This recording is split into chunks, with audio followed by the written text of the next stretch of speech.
Hello, everybody, and welcome to Honey Badger Radio. My name is Brian. I'm here with Allison, and this is Maintaining Frame number 149. Gen Z has a man-child problem, and I hate it. Not me, but whoever wrote the article that we're going to be responding to. Well, she said, and it's scaring everyone. Oops, sorry.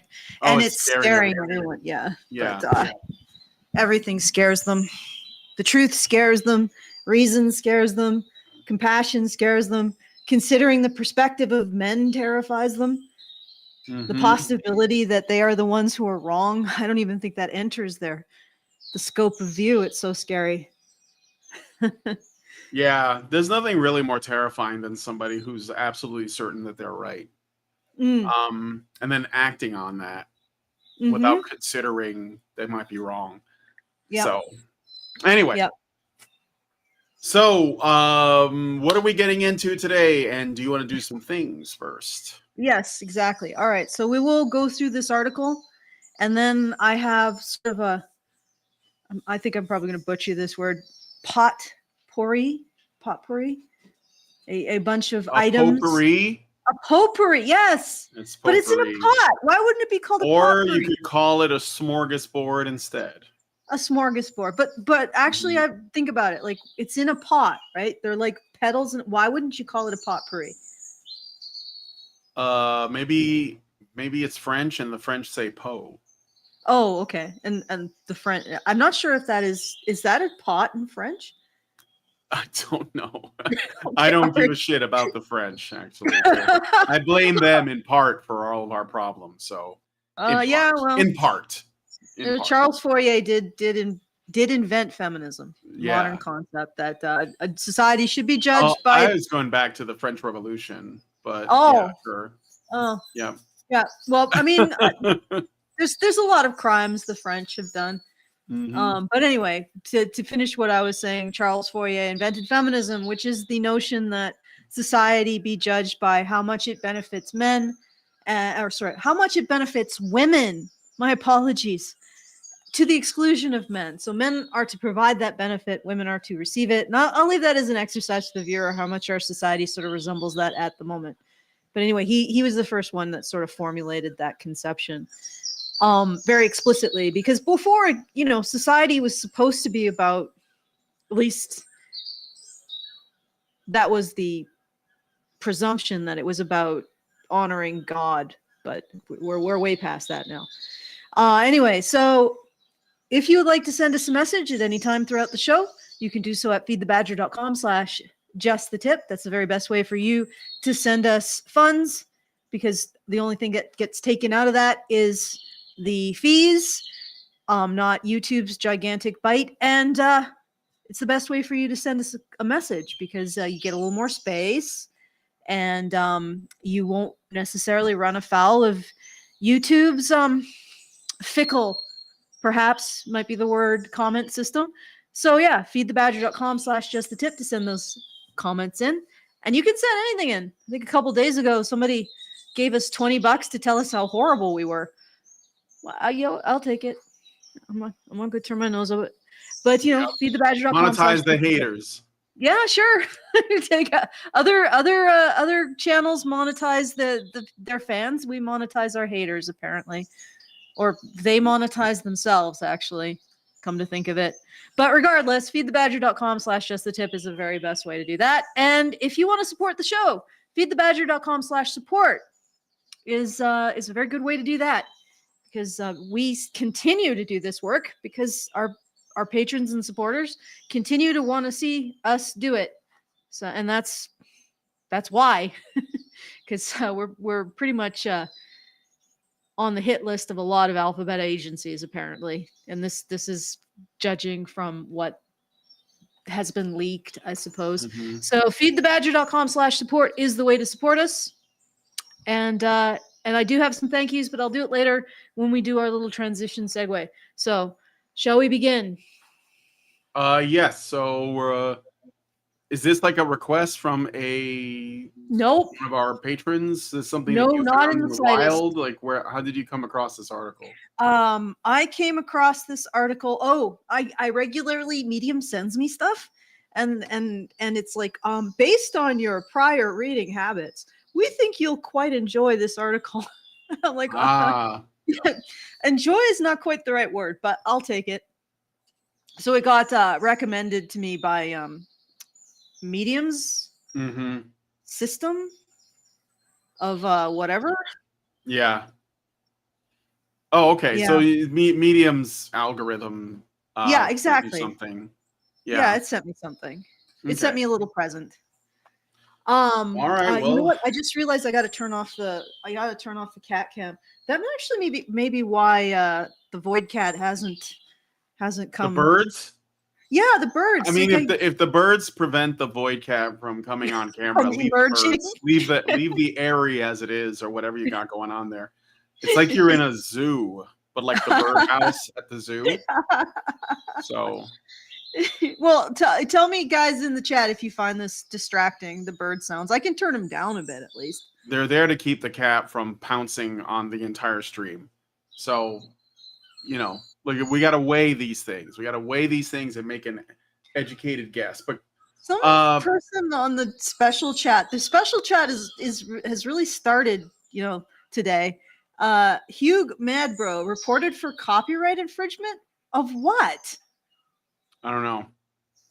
Like, I think that that's bait, and you're taking it. Oh, okay. You're right. I have no idea what they're bait talking quite about. a bit. I do take it. Yeah. Okay, so should we read the article? No one said anything about the cats. Somebody said keep the cat away, so maybe this is better. The chirping is fine. All right, let's look at this article then. Gen Z has a man-child problem, and it's scaring everyone.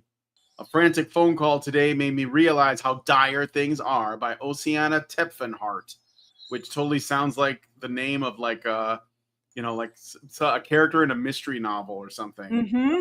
Miss Tepfenhart, where were you the night of the murder? Okay.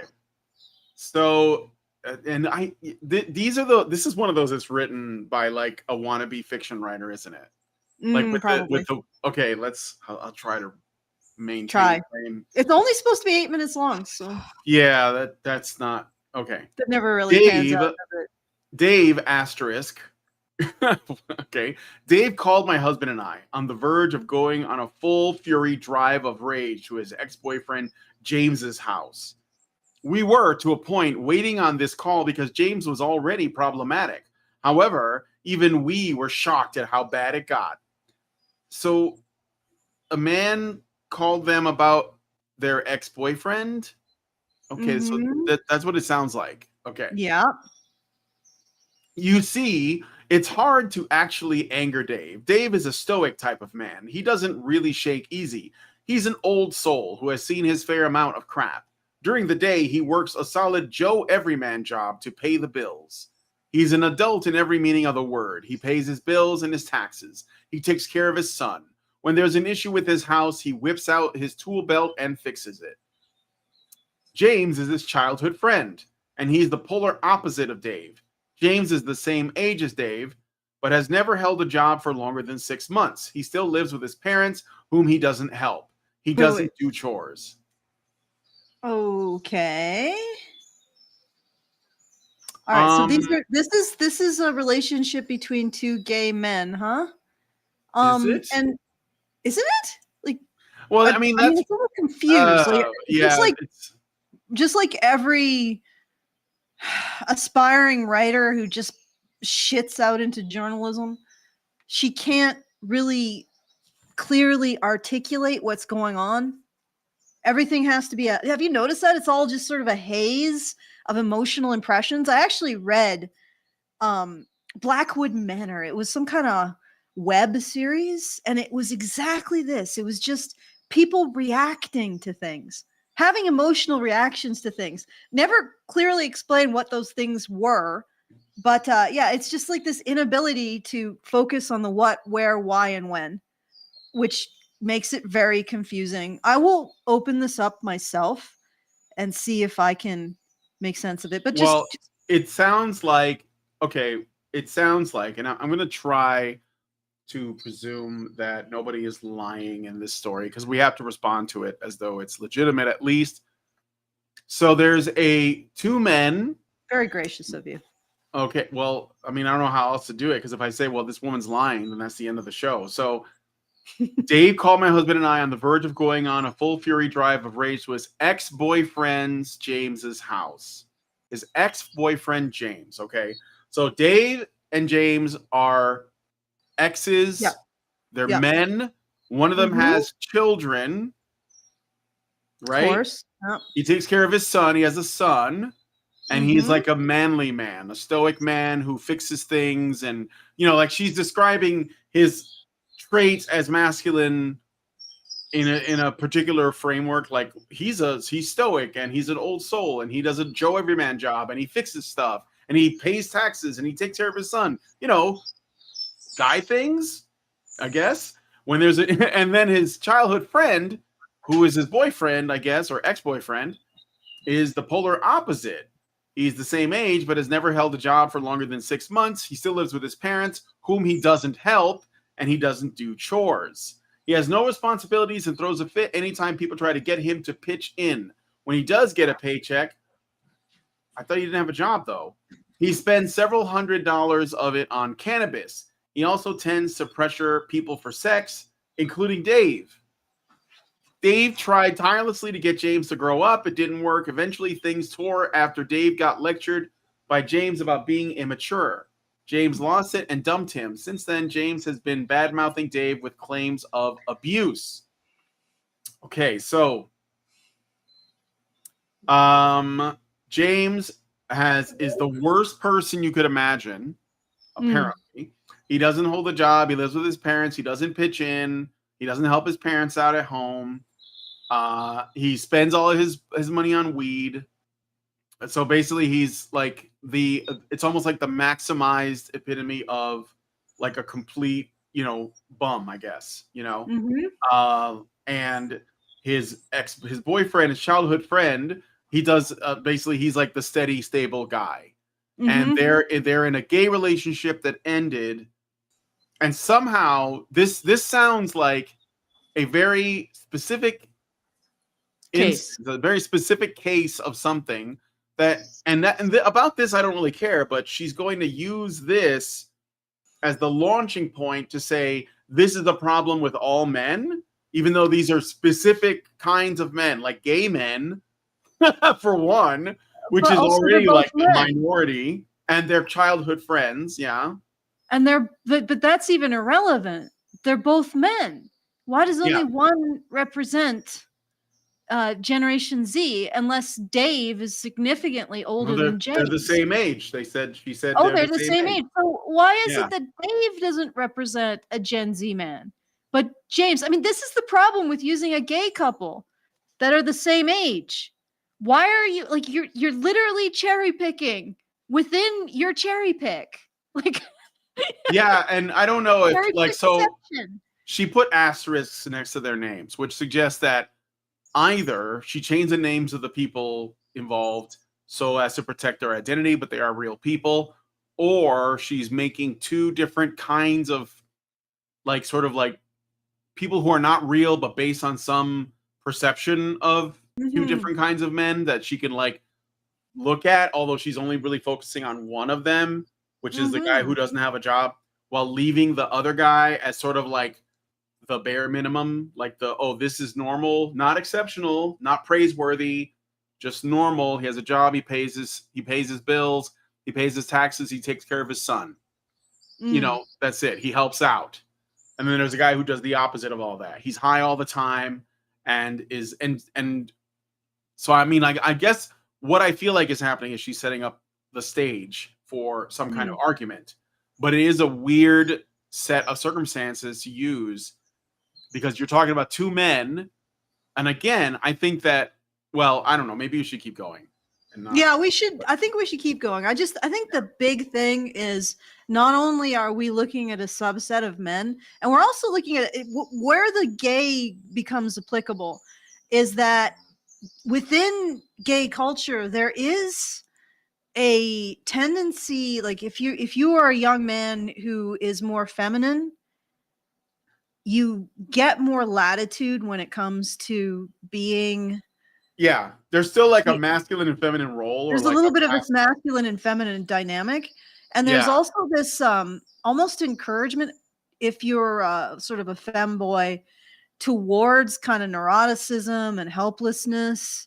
It's a bit of the there's a little bit of a thread of that in the culture, I think. And is James been encouraged in that direction? Right? I don't know. Maybe he's sort of appropriating that role, which the point of pointing that out is not only is that are gay men a subset of men, they're not average, but James may be a subset of a subset. And then That's what I was gonna say. Yeah.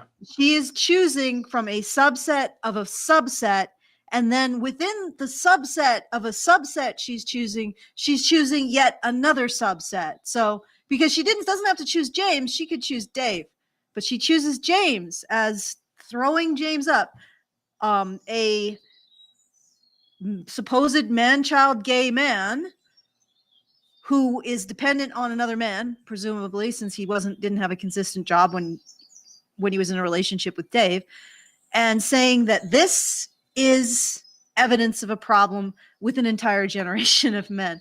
It's a little bit I don't know, there's cherry picking, and then there's genetically engineering a specific cherry to pick. Like yeah, well, let's see if she goes there, yeah. but I have a feeling that's where this is going, Yeah. just based on how many of these things I've read. Okay, so he has no responsibilities and throws a fit anytime people try to get him to pitch in. When he does get a paycheck, he spends several $100s of it on cannabis. He also tends to pressure people for sex, including Dave. Did he give him the sex? I don't know. Dave tried tirelessly to get James to grow up. It didn't work. Eventually, things tore after Dave got lectured by James about being immature. James lost it and dumped him. Since then, James has been bad-mouthing Dave with claims of abuse. His crime? Telling him to get a job and telling him that he doesn't want to pick up after James. Dave lost his shit when he found out the rumors about him. And that's where our story leads us. While talking Dave down from the edge of calling James out publicly, he said something striking. Dave is a gay man. Oh, thanks for the info. I didn't know that based on your previous chapters. Though many acquaintances would never guess it because of his rugged looks and mannerisms. This is very important because I was not expecting this to come out of a man. As Dave said, I'm 26 years old. I'm too damn tired and too damn scared of men these days. I don't trust that they like me for one. Yeah, scared of men. I don't trust that they like me for one. James? I don't know. Let's see. I don't trust that they like me for one. I always think they're there for my money, my house, or just using me for sex. It's as if I'm just a means to an end for them, and all I want is a partner. My jaw dropped. So this wasn't just a matter of cishet men. Of course, cishet men. It's a trend affecting heterosexual men of all sexualities in their 20s, and it's getting worse by the day. Wait, how did you get to that? Yes. How did you get from this gay man who sounds like, honestly, I would lay odds that James is just in that category, but James would never be able to do this in a relation. Well, maybe he would. It depends on how good looking he is and whether or not he is in a band, if he'd be able to do this in a relationship with a woman.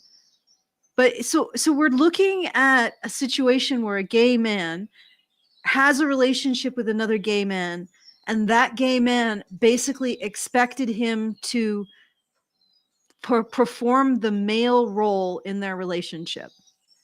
So the male role of provider and provision.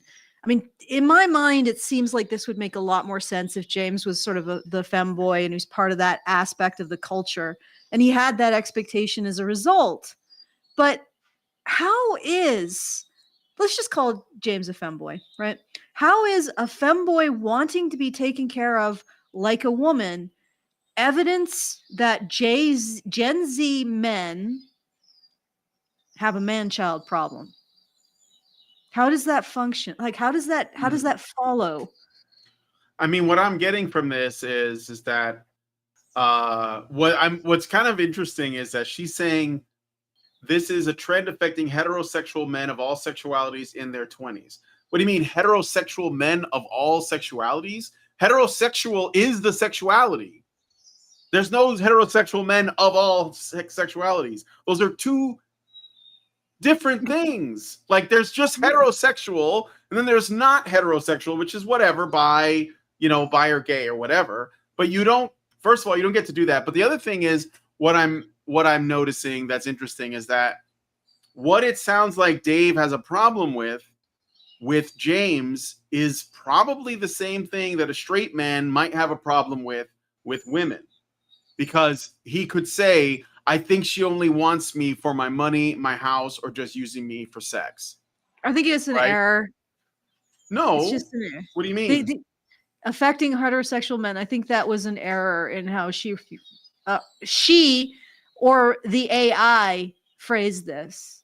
Sorry, Yeah, but you might have possibly. moved on.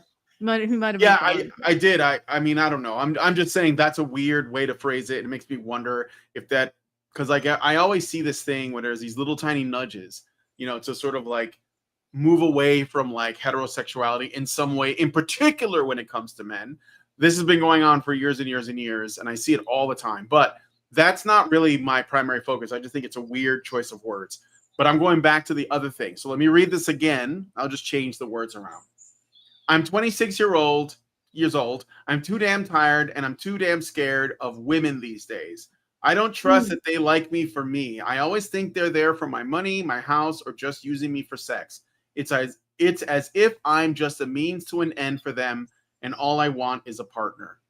So you see, like, and she's saying, "Oh, this is a problem with men." And it's like, no, wait a minute, because I think James is essentially in the feminine role. Yes, that's what I was pointing out. Yeah. Yeah. So, and that's why James can live with his parents, not have a job, like, because these are all things that if a woman was doing them, men generally wouldn't really have a problem with it for the most part. Definitely society wouldn't. We would expect that a woman would be okay if she had to live with her parents. Yeah. Even if she's in her 20s or 30s. Mm-hmm. And there wouldn't be any pressure to call that woman a loser or whatever. We would just blame her circumstances on, well, there's no good men around or whatever. It basically would come back to men.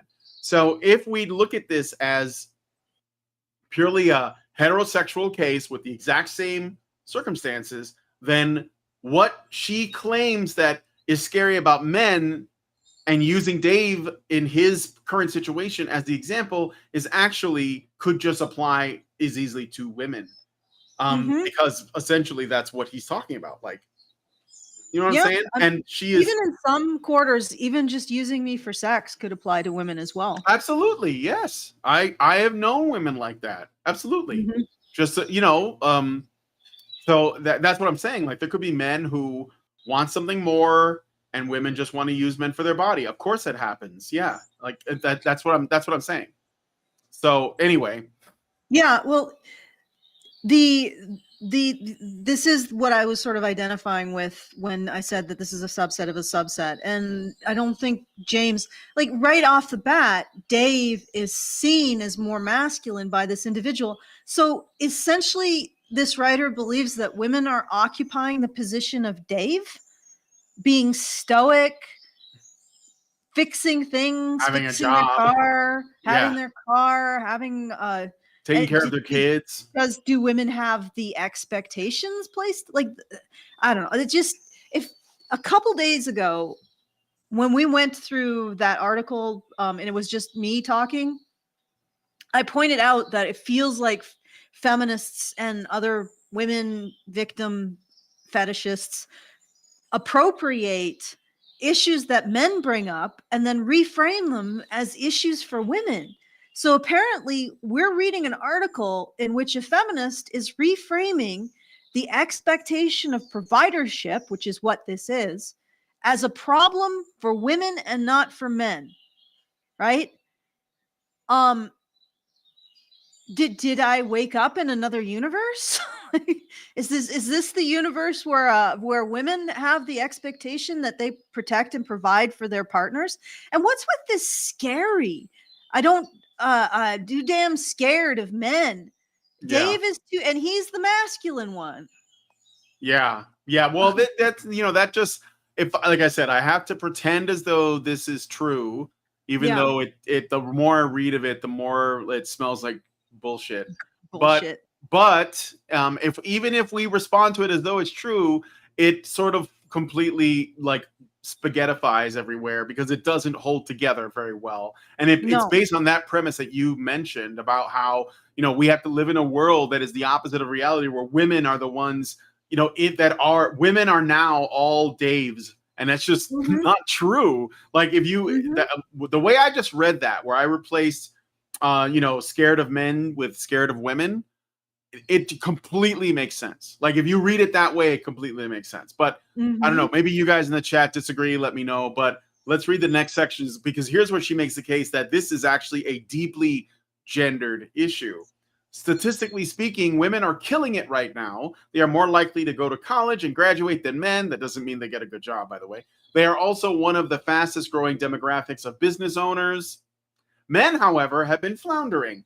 They've been dropping out of the workforce, dropping out of college, and also being increasingly likely to be radicalized. The vast majority of NEETs are young men. In the past, I've written about how many men rely on women for their social lives, emotional behavior, and social status.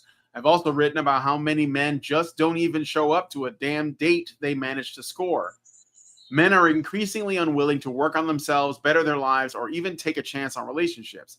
Yet, they're increasingly audacious in their demands of the potential sex partners around them.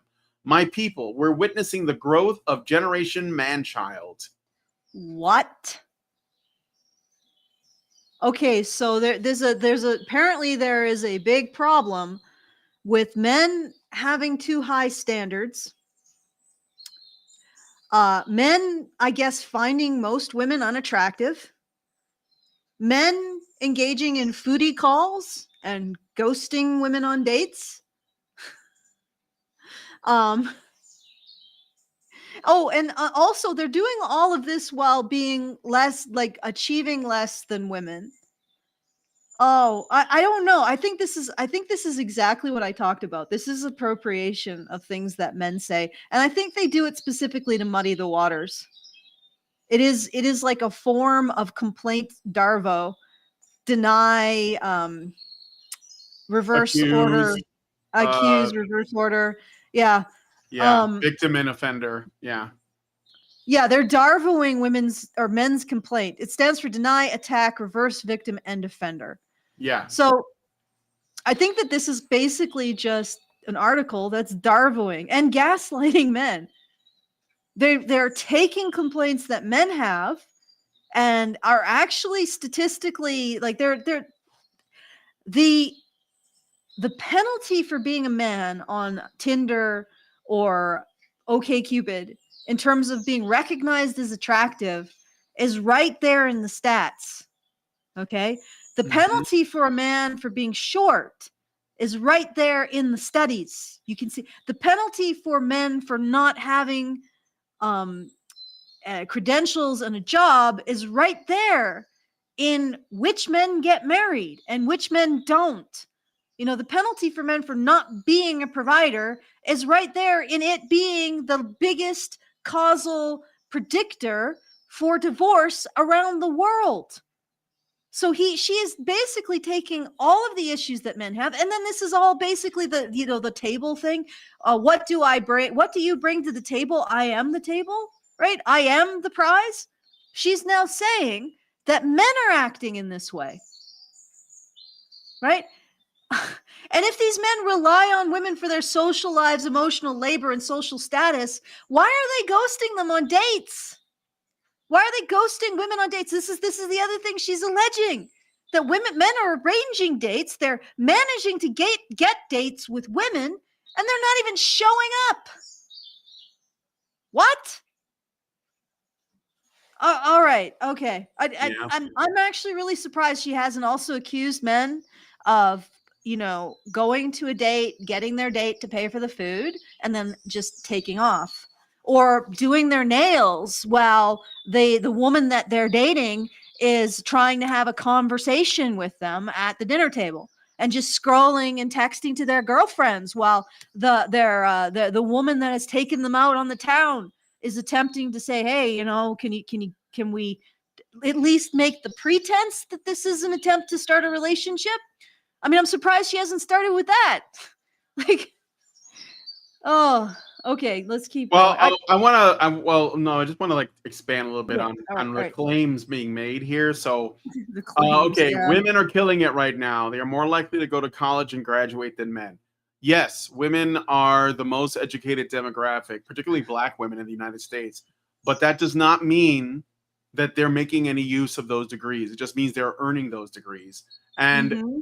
college is garbage. Like you don't get a good education out of it. You get a piece of paper, and I'm not saying this flippantly. I mean, the quality of our education is abysmal. So going to school longer does not make you smarter. It actually like is a midwit generator. That's how you get people who think they know better because they have a piece of paper that says so, but it doesn't actually do anything. It's like, you know, in the Wizard of Oz, when the wizard gives the scarecrow a diploma and the scarecrow suddenly like knows shit. Like that's what these people think it means, and it doesn't. So first of all, getting an education doesn't mean anything, but it does mean that you have like, you know, 6 figures of student loan debt that you're going to have to get some man to help you pay off. They're also one of the fastest growing demographics of business owners. Still an extreme minority of business owners, but the reason why they're growing is because there's a lot of grants and stuff that go out specifically for women to start businesses. And most of the businesses they start fail within 2 years. So I looked it up, and that doesn't mean anything. Like these are meaningless claims that you're making. Okay. Men, however, have been floundering. So dropping out of the workforce, I'd have to see data on that. There's claims that this is happening. Dropping out of college, probably because they figured out it's not really for them, or that they didn't really need to go there, and are being increasingly likely to be radicalized. That's another meaningless statement. It just means that they're not towing the feminist line anymore. And because that's what education is. It is basically feminist indoctrination.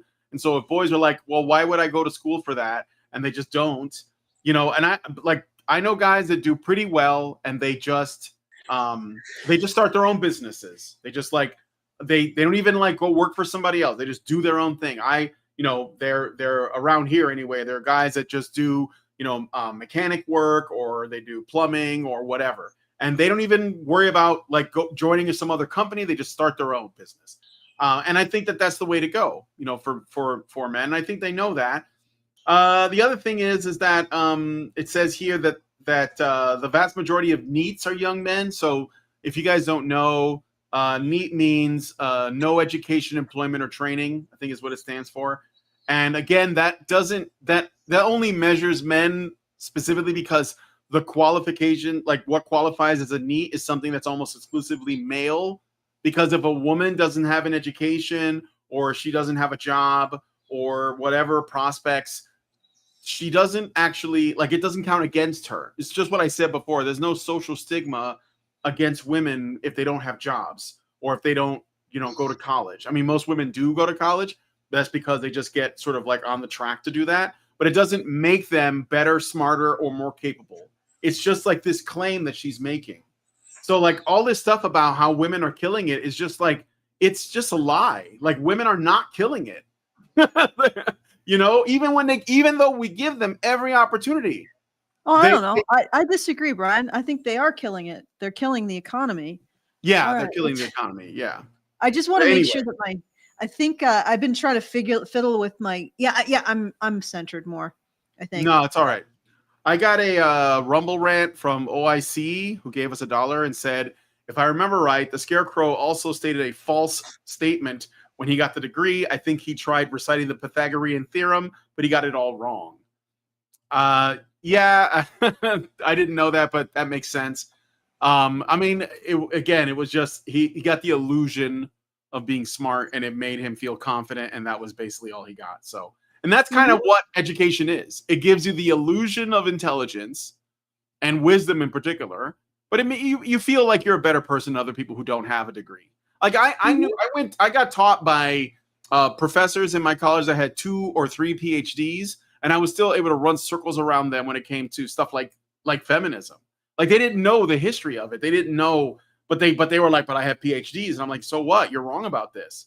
I still passed their class too. They couldn't fail me even though they wanted to. But anyway, so Okay. yeah, I mean, like anyway, let's just get into this.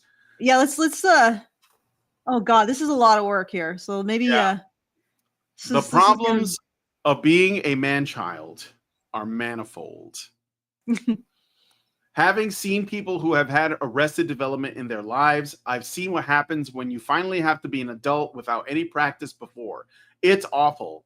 People who are stuck in kidult mode, that's like adult and kid put together, real smart. I love it when people make up new words. Have a lot of problems that will get worse with age. Let me just make sure I didn't miss any super chows. Okay, nothing. Yeah. Oh, actually, before we continue, feedthebadger.com/justthetip, guys. Send us something so that we can respond to it. It's been so quiet. You guys don't have any thoughts? You must have thoughts. Feedthebadger.com/justthetip. All right, continue, Brian. All right. People who are stuck with kidult mode have a lot of problems that will get worse with age, including foul work records. Good luck trying to get a good job when your history shows you in low effort, low paying roles for 6 months at a time max. Starting a business is not easy either. If you're relying on a business to make ends meet without having experience in that field, you're going to have a very bad time. Bad financial decisions. If I had $1 for every kidult or man-child that spent a fortune on a credit card because it was free money, I wouldn't have had to declare bankruptcy. Okay, wait. Let's stop there for a second. Okay, let's go back. All right, here's women have the largest amount of consumer debt. Yes, they do. Women are killing it in terms of credit card debt. Yeah. So that's ridiculous. But here's the thing that she's doing. She's trying to play a trick, and it's not hard to see through. She goes from saying a phrase like kidult, which is, I guess, gender neutral, so that could be men or women, and then man-child. So when she uses these terms interchangeably, she's trying to use kidult when it suits her claims that usually involve women, but it's man-child when it comes to like what she really wants to say. So it's like the Mott and Bailey. But the truth is that women are the ones that have, there's like this, I gotta look it up, but there's this very popular, I want to say it's like a YouTube channel or a show online where there is this guy who does financial advice for people. And he has different guests that come on and they show him all the stuff that they want to do, and they're trying to get somebody to help them organize their finances. And it is mostly women that have tremendous amounts of debt, and they are terrible with money because they think it's all made up. Like that, money is just something you could print and they could just spend it on whatever. And they're just not realistic, girl math and all that. And this is not like, I'm not just making claims. You have to see it for yourself. It is a very funny show because the guy, he loses his mind constantly at these women. And it's all like Zoomer women that have like hundreds of thousands of dollars in debt. They spend their money on stupid stuff, pre-trash. Caleb Hammer, is that his name? I don't know if that's the guy. I'll look it up real quick. Caleb Hammer. It's funny, man. I'm telling you, this is a no you article. They're trying to pretend they don't have problems by projecting onto men. This is the guy, Caleb Hammer. Yes, that's right. John Doe. He's the guy who if I can find shorts of him like blowing up on people over their really bad decisions. Here we go. Let me put it on screen. And wife spent $8,000 on tattoos. She spent $25,000 in the Philippines. Military wife cheated while on deployment. She got divorced 3 times until she found a rich wife. Her rich wife has insane debt. How much money does Army National Guards make? This Shark Tank pitch sucked. He owes the court. Okay, so there are some men in there. So his content's not aimed at women. It just so happens that the people who are the biggest losers on his show are women. So this claim is ridiculous. It is most of the face. Yes. So we can watch some of those if we want to get a chuckle later on. But it's funny to watch him lose his mind over the shit that women do, and because why wouldn't that be the outcome? Can we watch one? You want to watch one? Okay. Which one? I want to watch one. But you can find it let's read a little bit more. I'll read a little bit more. Okay. No, I could read it. All right, but I got to put it on the screen. Okay. Oh, okay. No, go ahead. Yeah, because I can just read. Just scroll up a little bit. Past the bad financial decisions. No, the other way. That would be down. You're right. You're right. Yeah. My apologies. That was the wrong word. Okay, I want to let's just get down to mooching at the top right there. Get mooching up there. So down a little bit more. Mooching. Yeah, mooching. Let's start. I'll start reading at mooching, and you Okay. go Okay. find Go ahead. something, and we'll take a look. Yeah. All right. Mooching. Hobosexuals are not sexy, and women are getting tired of it. We all know that no one falls in love faster than a homeless guy who spots a homeowner. Are you flipping killing me? Are you kidding me? Like, but spoilt girlies with their 500,000 subscribers who subscribe to that particular viewpoint, manifest sells spoilt girlies. I guess that we just imagined that, Brian. Like, man, oh man, it's just it's men, guys. It's men. That's men doing that. It's crazy. This like it's like so far off the mark that you have to wonder if you're going crazy. Like, am I wrong? Is this happening? No, it's not. Okay. No, it might be happening in some circumstances, and I think what's happening, and I've actually seen this in my life. All right, well, actually, I have a few things to retell in terms of kid adults. We should really have a woman child, like just woman child, because I see a lot more of them actually. But I know there's two, I guess, young relatives in my family, and both of them were the product of like a single mother, did a whole bunch of very selfish stuff, and they have a lot of issues, right? The girl had she basically imposed on one of my relatives. She'd been hopping from relationships, and she ended up at her grandparents' place. She yelled at her grandfather who was taking care of her. Incredibly entitled child. And then eventually she found a man who got her a job. And now I find out that she's just quitting her job, and she's sitting at home. She's sleeping till noon, and she's getting really fat. That is her role in life now. But you know what? Just as long as she does it far away from me. But then her brother has to get a job, and he's been working since, I don't know, he left like high school. So he's been working and working. He lost his job. It's like a really tight job market, and he went back to their grandparents, and he stayed with them for a while. And now he has a job. So he actually has to have a job, and he didn't have a huge sob story. It's just that he lost his job. He lost his ability to pay for his bills, and but there's a completely different attitude. Like, that girl is basically living a second infancy now, whereas her brother has to get a job. Nobody's going to give him a second infancy, right? What men is she talking about? I know what group of men she's talking about, because I've seen them, and I've seen, at least I know one, and I know how they operate.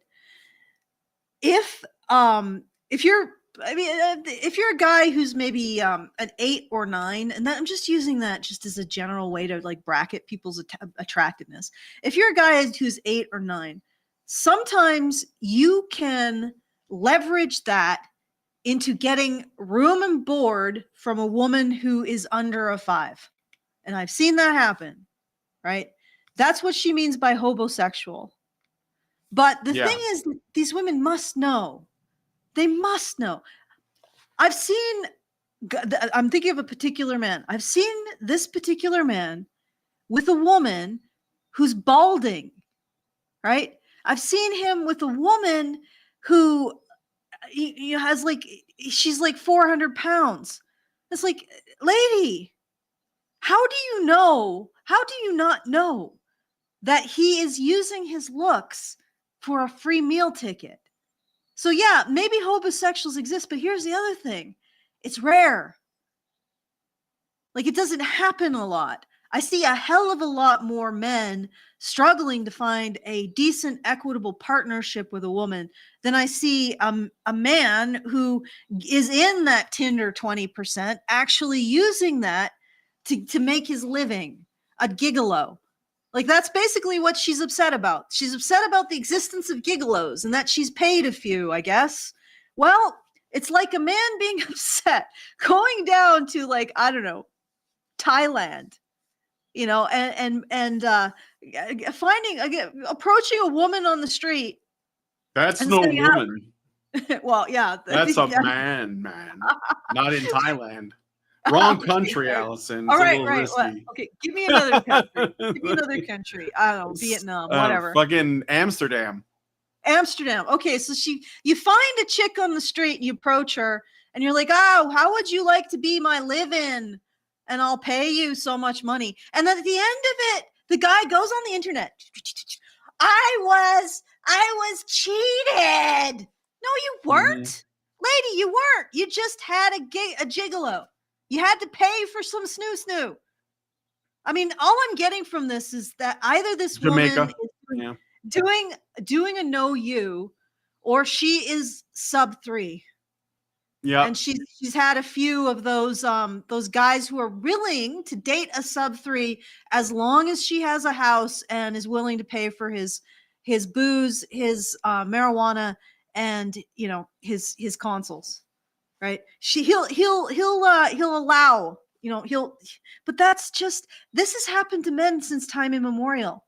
She's complaining about the fact that prostitutes exist and that it's like a while back I watched this or I read this article, and it was about women going abroad to have flings, and of course they're having flings with men who want to, you know, they want a bit of kickback after. They want something from it, not just you know, her, I don't know, 45-year-old Susan from accounting body, you know. And at the end of it, there was this one woman who was like, he broke my heart. I thought we really had something. I'm thinking, lady, you bought a prostitute. Yeah, you caught feelings off of a prostitute. You caught feelings off of, yeah, no, she didn't. I don't even think she caught feelings off of a prostitute. It's just some kind of affectation. I mean, she's probably going to move off of it pretty quick. But my point is that you're being delusional. Like the idea that you are encountering things that men have had to deal with since eternity and can be pragmatic about it. Could you imagine an article written in which a guy paid for a prostitute in Amsterdam, and then afterwards he was like, I can't believe we didn't find true love. She broke my heart. How dare she? Oh, actually what she said is, I saw him with another woman. He was cheating on me. And I was so distraught. Like, do men buy prostitutes, right? And then the next day the prostitute has another client and they're like, oh my God, she's cheating on me. Are they that delusional? This is this level of delusion. And then not just that, she's saying that gigolos are somehow reflect all men. Gay femboys reflect on all men. Gigolos reflect on all men. All right. I mean, that's the logic level we're at here. Yeah. Okay. Yeah. Are you done? Yeah, I just grabbed something. It's pronounced gigolo. Gigolo. Gigolo. I like gigolo. I know it looks like gigolo, but it's gigolo. Telling me the inheritance was $45,000. I did get some money from a relative a few years back. How much did you get? I don't even remember. How'd you get the money? Why'd you get the money? A relative was nice and gave it to me. No, how much money? I don't know. No, about how much money? Hold on. No. How much money? I really don't know. How about? Rounded! Give me a range then, lady! I can say that I think I used like $10,000 to pay down the credit card. You've got at least $10,000 and it's maxed out today. Well, I don't have. Yeah. Oh, $10,000. Oh, compounding an investment account that would have meant so much money by the time you retired. Oh, for me. Okay. So she basically got like a $45,000 inheritance and just blew it. Well, I mean, depending on how, whatever. Like 45, like, depending how long, I mean, she blew it in a week. Like, but in a year, I mean, that's sort of just, of course, what you'd want to do is just work and save that, right? But but I'm guessing she blew it quite quickly on bullshit. All right. But anyway, Yeah. so that's an example that we're talking about of There's lots women, and lots of examples. women but and their, well, of course there is, because statistically Yeah. women have the most consumer debt. yes. Like, the end. All right, let's, Yeah. you can Okay. continue if you Anyway, wish. back to the article. So, poor finished social reading. skills. This is great. Unsurprisingly, man children don't tend to stay in relationships for very long. They're often intolerable. This is just a claim that she's making. I don't know what that means. Like, first you say there's this phenomenon called manchild, and you conflate it with women who act like this, which really doesn't even need a term. It's just women, because like the reason why we have the term man-child and we don't have a female equivalent is because we hold men to a certain standard, and if they don't meet it, then we have like a way of shaming them. But we don't hold women to any standard. So a woman who does exactly the same stuff that a man-child does is just called a woman, because there's no.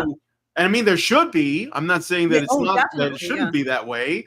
And I think it would be good for them if there was something, but there isn't. There's nothing. There's just like, oh, well, in fact, we will blame the world for her situation, saying, oh, well, it's why aren't there any good men out here that are going to save you from yourself, or something like that. So, yeah. Well, like the entire female dating strategy is just basically women who want men to just, I don't know, become their exosuit and do everything for them, so that they can have a second infancy.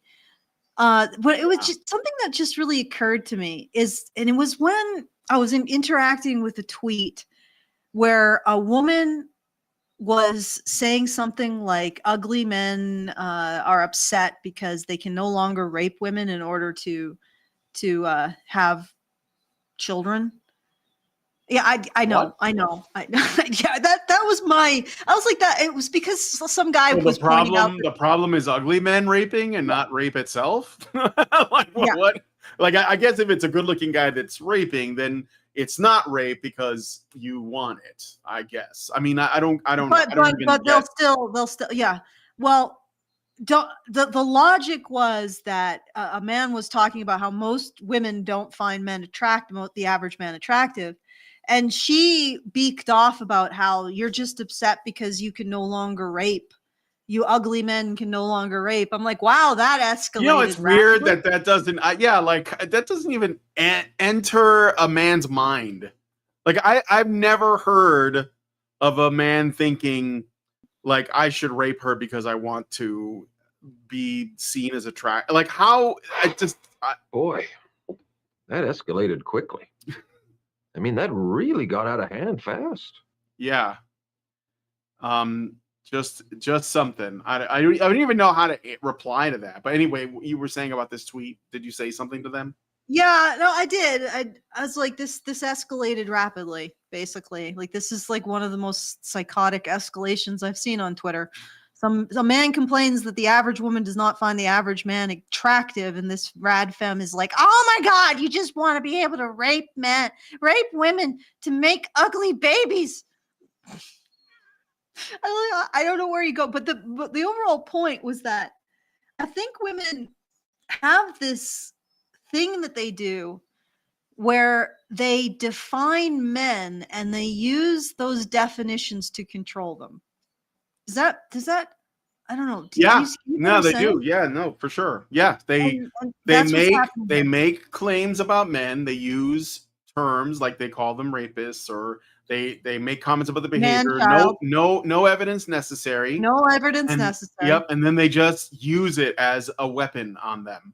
Yeah, to elicit compliance. Yeah, but yeah, let's behavior. Okay. All right. So yeah, just claiming they have poor social skills. I don't know what that even means. If there could be men who are struggling to make friends, and I think that there's something they could learn from that, but I wouldn't take advice from whoever this is, because this is not demonstrating her knowledge on social skills either. Low emotional intelligence. As a person who's dated man children, I can attest that most of these guys don't even know what they want. Why were you dating them then? A lot of them want mommy bang maid hybrids that are social status worthy. The problem is they balk when they realize they have to bring something to the table. I'm telling you, this is a no you. This is Like, oh yeah, it's it's you guys, you guys. I've dated so many of these guys. Why are you dating them? If you have a problem with them, why do you keep going back for more? Yeah, stop, lady. Just get out of the town where every man is like, I am the table, ladies. I'm the table. I want to know where that is. Yeah, that must be some island someplace. Like they're all like. I'm pretty sure there are no men saying they are the table. Like it's the island of the manchild, but that's essentially what she said. Low emotional intelligence. They realize when they have to bring something to the table because there are so many men in the dating thoughtossphere that say things like, I am the table, ladies. I am the table. Maybe hedonism bot would say something like that.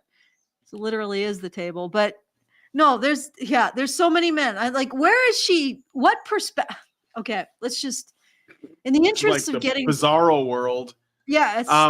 Where the planet is square. We're in the mirror universe. Yeah, where the men are the table. I you know how like how much reach this I am the table meme has gotten? So like just as an aside, about a week ago or so, I was playing a game with Lindsay. Lindsay and I have been playing this game called Repo together, and it's kind of like a online multiplayer thing. And in the game, we were on with some random people we didn't know, but everybody has to have mics. And there was these two guys. I think they were like in high school or something, because I asked them like, you know, how old are you guys? And they were like, oh, we're in high school. They had just got out, and they were friends with each other. And we were hiding, and I said, let's get under this table. And we were hiding in the game. We were hiding under a table. And one of the guys turned to me while we were under there, and he says, I am the table. And I was like, oh, I didn't take it anywhere from there. But it's funny that they said that. And even Lindsay was like laughing at that. And afterwards we talked about it. She's like, oh, they know what that means. So I think that the men's are getting radicalized is what I'm saying, which is why this article exists, because they're terrified that men are starting to like question things. Okay. So I already talked about the low emotional intelligence, social isolation.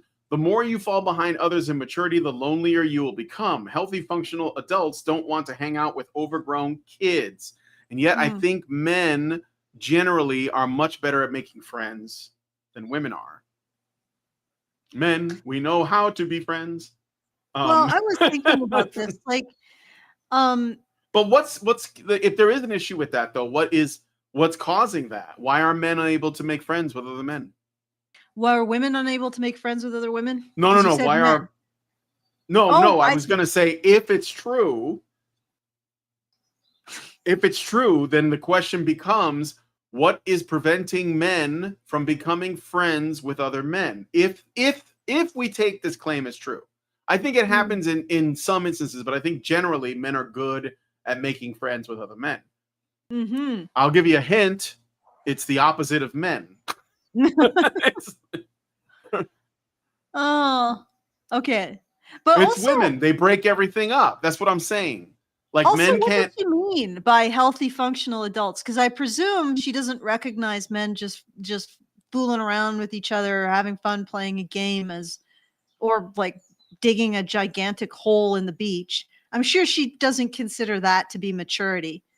Like, what is maturity for this woman? And is it really maturity? I think it's maturity as defined by a female-centric kind of point of view. Yes. Because emotional intelligence. Emotional intelligence is defined in a female-centric way. So it's not about people learning to control their emotions, which is interesting because she's complaining that these men aren't learning to control their emotions. So people learning to express them. It's about people picking up on really subtle social cues, and if they don't, they're socially ostracized, right? It's about competing with each other over each other's resources. So you want a boyfriend that makes your girlfriends jealous, but you got to know that they're going to do everything they can to break up your relationship and get in his pants. And then also the emotional intelligence is whenever the image of woman as perfect starts to be threatened by any reality, you all come together to do a no you on men. Oh, all of these complaints, very, very suspiciously familiar, and are often directed at women. So we write an article which becomes a no you. It's actually men who do it. That they're blaming us for the things that they do. That means we're still perfect. And that's all emotional intelligence, is it? Mm-hmm. Okay. Shall we? All right. Poor mental health.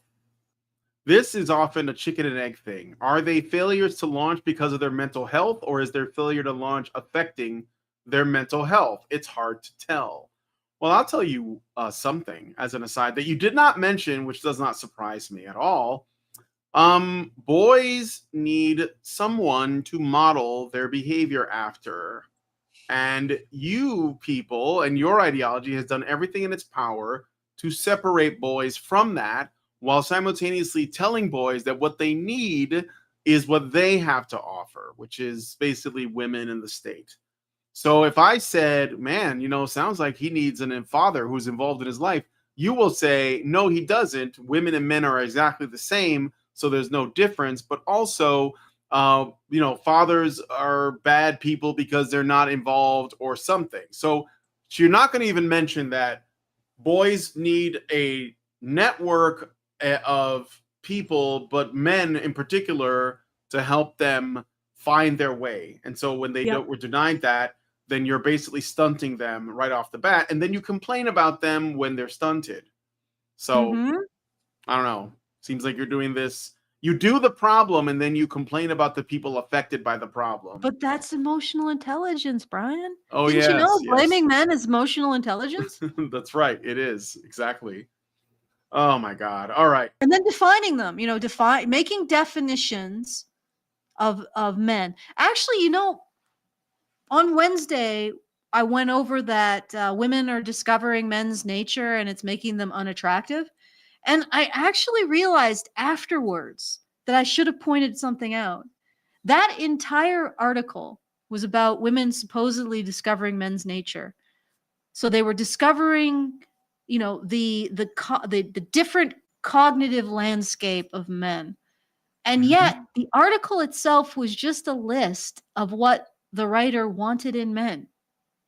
Like, do you get, like, when I see men write about women, they write about how women respond differently to things. They write about how women have different wants and desires than men. They write about, different kind of psychological aspects, maybe different motivations, different tactics, right?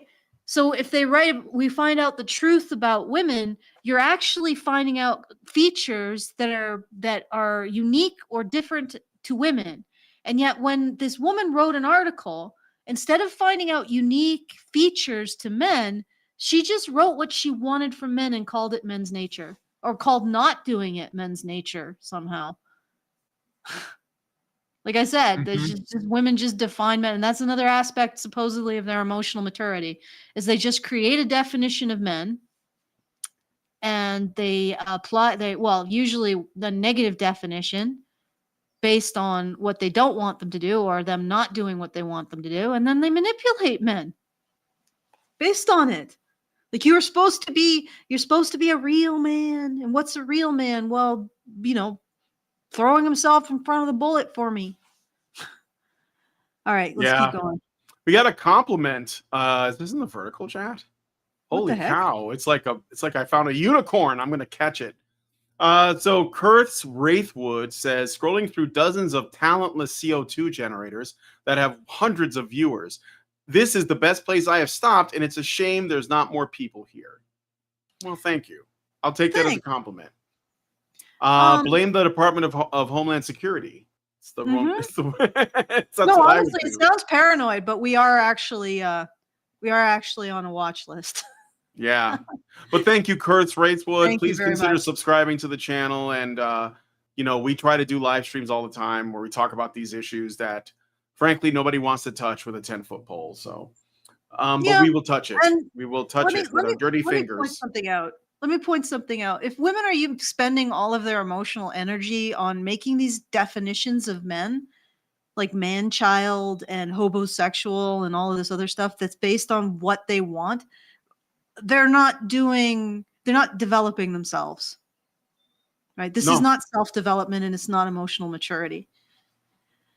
I still have faith that there's something worth it in women. I have faith. I still have it. All right, let's keep going. Yeah. All right. Of course, they also hurt those who try to support them. Man children do not care about anyone but themselves. They don't want to give back. They don't act as real partners to their dates, nor do they behave like good sons to their parents. This is an issue that often has a narcissistic streak associated with it. So you better believe that they tend to leave a trail of destruction in their wake, especially to those who try to hold them accountable. Dates should be particularly leery of the men who fail to launch. The more leeway people give these guys, the worse they seem to behave. It's not unusual for these men to use people for money or randomly abandon partners. And if you're a woman, be extremely careful around man children. They often become more abusive the more you bend over backward to please them. It's almost as if they want to break women to prove a point. Wow. What? I feel like I've heard this before, but from a woman. This is female dating strategy rhetoric right here. Just reverse the genders on all of it, and that's what it is. Yeah, that's what I was thinking. Yeah. This is the rules, except apparently men are using them, not women. Yeah. Or the woman who published the damn book. But not only are they using it, but men are actually validating this. Like, a lot of men are actually like, yeah, I know she's like that, but she's hot though. She makes me feel special and wanted sometimes, or whatever. You know, like they simp for this stuff all the time. These women probably are, like, again, they could be talking about a subset of men, to be fair. Like a subset, like a 5% subset of men that can engage in these kinds of behavior. Because I'm like, all right, so all of these behaviors, right? Why are you with them? Like, why do you persistently find this? You know what it sounds like? I think she had a failed relationship. She's mad at the ex, and she's just making a whole thing about it and changing the characters in her story. That's what I think. Because a lot of times when women complain, it sounds really specific about an ex or about somebody else, but it's not their ex. They're usually telling on themselves in some way. Okay. There was one thing I wanted to say about the earlier Dave and James story. Notice how we're not talking about that anymore. We're completely on a different thing now. Yeah, we're talking about heterosexual men. What looks like a gay man, a masculine gay man in a relationship with a feminine gay man who expected the masculine gay man to provide for him so that he could occupy. Because he was the table. And now all men are like that feminine gay man who believed that he was the table. But here's the other thing. She says that she was trying to tell Dave not to call James out publicly, but James was actually spreading rumors that Dave was abusive. Why would you stop him from calling James out publicly over false allegations? Like, there's so much in this story, so many other angles that we could have taken. Like the femboy James, who thinks he's the table and needs to have and wants his masculine daddy to provide for him, being a representative of the average Gen Z man, is not really the angle, like the most obvious angle in my mind. One of the obvious angles is Dave is a victim of false accusations by another person, right? I mean, it's a man, and he's dealing with probably some significant, social questions about his character. But we don't go there. We just go with femboy James thinks he's the table and should be provided for by a masculine by his daddy, and that's apparently, like, he's a reflection of all Gen Z men.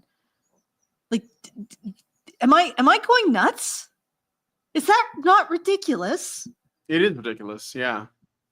Okay. It's retarded. Okay. Let me see. And did I already read? Yeah, no, I read this bit. On a societal level, the growing number of man children has dire consequences. What happens when you have a growing number of people unwilling to work jobs, provide for themselves, or even be halfway decent dates? Well, not good things, that's for sure. Poverty. A large portion of Gen Z men will likely have to rely on welfare programs in the future simply because they're not going to be able to find jobs willing to hire them. Wow, dude, Okay. like this is literally women, though. Like literally women on welfare. No, women are on welfare right now with like Yes. multiple children and no man in the house. And that's not an issue, but men potentially, maybe in the future, possibly. First of all, they're probably not going to get welfare because welfare systems usually prioritize women over Yeah, men. exactly. So those guys are just going to end up homeless if they don't like get their shit together. And that's actually probably going to be the one motivating factor that makes them get jobs because they know that there isn't going to be a safety net for them. And so they're going to go and change their situation. But it's funny that she is literally describing shit that women have been doing for decades as though it is not a problem when women have been doing it all this time, but it will be when men If men might. if men might possibly do it. Like that, and I don't think that will happen. And men are net taxpayers. So in other words, men subsidize all of the services that women get. So what she's saying here is men might avail themselves of the services that should go to women. Herpaderp. And also, if she's communist, which these people usually are, what is this is the thing. No. But men can't get welfare. That's for women. Exactly. But men in Yeah. communism, like this is the big thing that prevents it, because they're trying to have communism only for women. Mm-hmm. And like the moment that you say, well, actually, men also have to be taken care of by the state, they just melt down like this. Oh yeah, no, they can't. They can't because women have to. Because who do you take the funds from? Like men are the bourgeoisie, so that'd be like saying, well, the bourgeoisie need to be taken care of too. And like, no. That's why they're like more like socialists because that's more status, socialism with panties, as Karen used to call it. And that's what it is. And so yeah, if men are in need, well, no, we can't have that because men are the bourgeoisie. They are the holders of capital. They are the masters that have to be overthrown, etc. Patriarchy, right? And women are the ones in need. So when men are struggling, it's like, despite all your privilege, well, then you deserve to die alone and homeless and cold. And so that's where the cruelty comes in. And it's not like a pull up by your bootstraps thing. It's literally what these people believe. They believe that the bourgeoisie class has to die, or they have to be made poor or exiled. And when enough of them die, then we'll have equality. And then we won't need the state anymore. And then you get real communism, which has never been tried. Unironically uses the working man in another article called "Pigeons Are a Perfect Allegory for the Working Class." So she thinks she's an advocate for men who have to work for a living. And this is how she treats men who don't, like subhuman scum. Mm-hmm. Like who don't have a job. That's essentially what she's talking about. She's talking about men without a job, unemployed men, subhuman scum. And she's not talking about the unemployed men who are unattractive, because these guys aren't dating. She's talking about the unemployed men, presumably unemployed. They may still have to pay income, who function as gigolos, right? They get women to pay for them. Yeah. So isn't she's sex work real work though? Yeah, it should be, except when men do it. Then they're just layabouts, Yeah. Because they're exploiting the system. A man who's really, really good looking and leverages his looks in order to, make a living for himself with less looking women, he is obligated to give those women a relationship. Not treat them like disposable sources of income. I mean, how exploitative. What, like a prostitute not getting into a relationship with his Jills? That's so exploitative. He should give them the relationship that they want. How come this doesn't apply the other way though? I wonder. Yeah. All right, I have a super chow. from Excellent. Anon for $5. Thank you, Anon. And he says, I don't really have hope for the whole men and woman thing. If the man thinks someone will love him for who he is, he's a narcissist. No go. If he thinks he'll earn love by having money, developing a personality, or developing status, that's just someone who's going to feel entitled to it, which I'm not sure is worse than the first one or not. Well, this is why I think that men should just like build something for yourself and don't worry about the women. That, like, you know, you will be able to you'll attract them, but like then you can actually have the discernment, hopefully, so that you can like be able to tell the good from the bad. But yeah, I mean, guys should just focus on themselves for now and let them you know, squirm in the background while they complain at each other. I think that like maybe women complaining about men in the abstract to other women on the internet at an endless loop is driving women insane. And I think that's what we're seeing, because they really need to be deprogrammed. Like somebody needs to like, you know how the Fonz used to like hit the jukebox to make it work? Like, I'm not saying we should physically hit women, but something to that effect rhetorically. The subconscious. Subconscious needs to be Rattle the jiggled, amygdala. rattled. Yes, exactly. So something All right. something screws loose here. all right, next section. Thank you for the super chow, Anon. Poverty, right. So as their enablers vanish, so will their ability to financially recover. It's much easier to recover from a financial disaster at 20 than it is at 50, yet a growing number of men will only start to look after themselves after their parents die, giving them nothing to fall back on.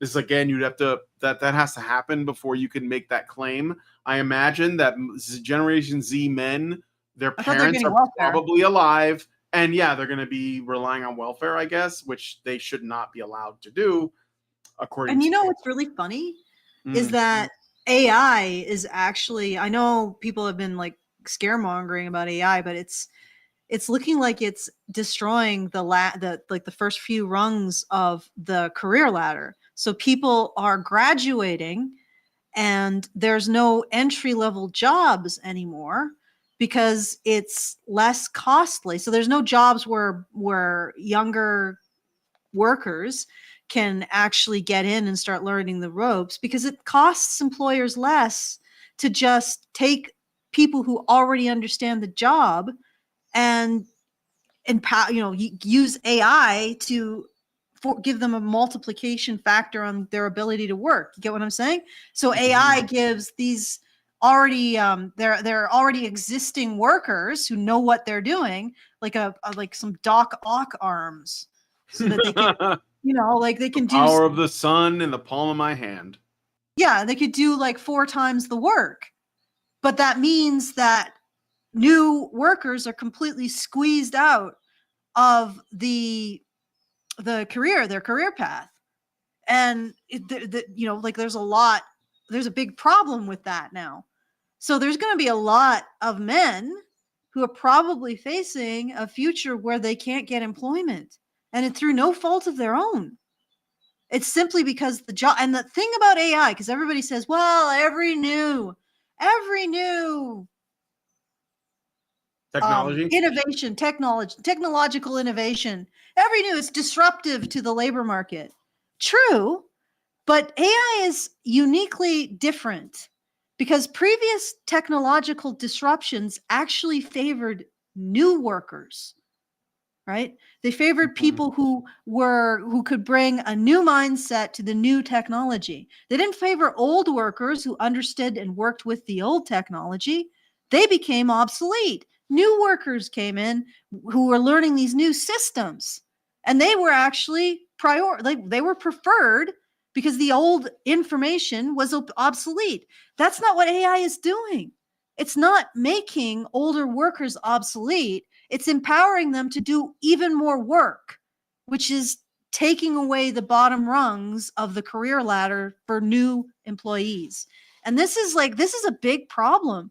People don't want to, like, there are some people talking about it, but certainly not on this side of the aisle. And this okay, let's keep going. I just want to point that out, that there may be a significant number of young men through no fault of their own who cannot find employment. Okay.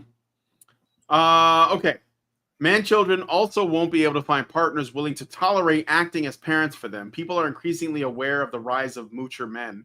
This means their senior years will likely be spent in tent cities, welfare housing, or couch surfing. Somebody's feeling like got burnt and they're Yep, really angry. yep, yep. And there, it's not that there is no such thing as a male moocher. Obviously there is, but I think that this woman may have rewarded some with sex in a relationship, or at least an attempt at one. And when they got burned, because like this isn't about Jake and Dave anymore. It hasn't been since after that anecdote was done. This is what she really wants to talk about. So that was just her launching point for this. All right, mental illness. Another major issue that comes with arrested development is worsening mental illness. It's a depressing way to live, and many man children have personality disorders that worsen due to enabling. That combination leads to social isolation. As more men drop out of society, they lose the benefits that come from being a part of an uplifting community. This could easily lead to a rise in suicide as well as drug addiction. All right, so again, we're back to what I was talking about before. What's missing? What is it that these young guys are not getting that previous generations have had? And it's not like it's the only thing, but like it's like you create the conditions for this to happen. And there's a lot of factors too. The birth control pill has been a disaster for families and children. I think that it's contributed to lots of genetic problems with men and girls, boys and girls alike. And but we can't talk about that. Why? Because women wanted it in the 60s, and now it's done, and we can't even have a discussion about the birth control pill and its effects. We can't even have a discussion about the sexual revolution. Anything that the second wave feminists have advocated for. We can't talk about the Great Society. We can't talk about any of those things and what they may have done. All we can talk about is the right now. And so in the right now, men are struggling, and it's men's fault because we can't look in the past. I don't know where it came from. I just know it's a problem now because it affects me, or it might affect me. And so we can't even talk about it. So it's like, I feel like I'm wasting my time in a way responding to this, because it's like, well, yeah, this could be a problem, but where did it come from?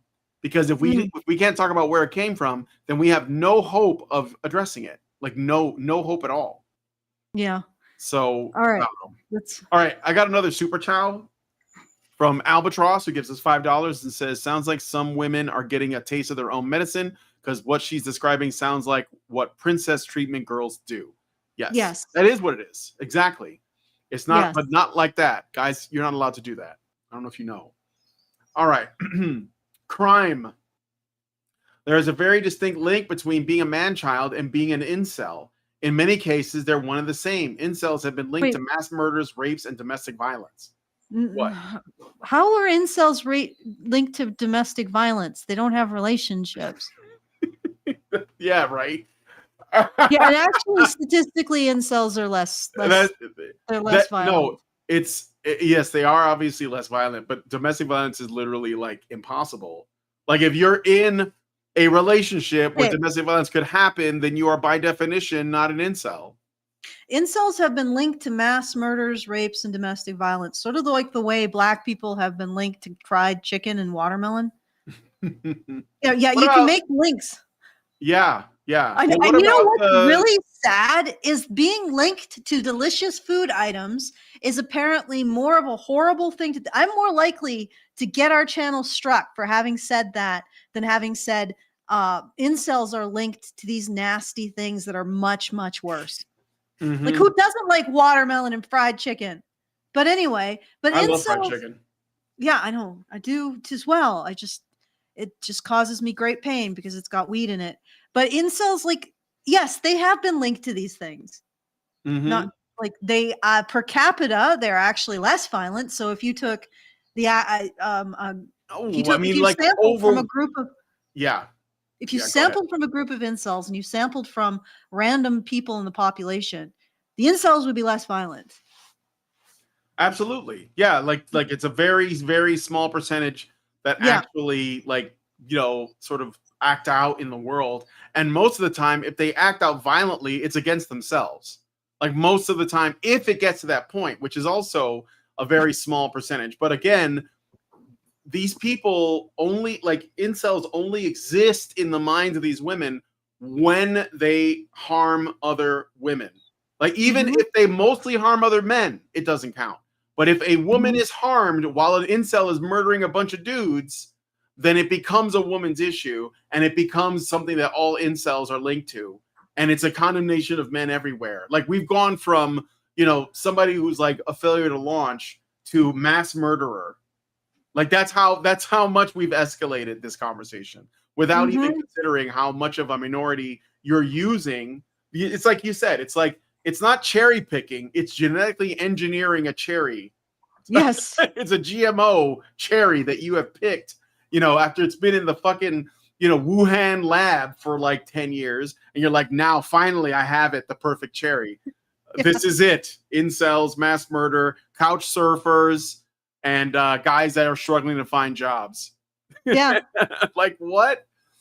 So Gigolo. Anyway, yeah, the gigolo, welfare king, incel, couch surfer, unemployed, homeless man, homeless guy. Oh God. Well, we've defined something here. And that's men, guys. Be afraid. I'm just not crossing enough boxes myself. I gotta get on that. So okay. Yeah, we gotta get on to finishing this. Good Lord. Yeah, this is a long article. So when you pair that with poverty and a likely spike in drug addiction, the writing's on the wall. The man children of today will likely become the jailbirds of tomorrow. No, the jailbirds of today are the jailbirds of tomorrow. Come on, this isn't even the same group of. It's just she's just basically taken everything that people. Well, it's not even that men do wrong. It's everything that we pin on men. Like, women are criminals too. Women declare themselves the table all the time. Like, that's where the meme came from.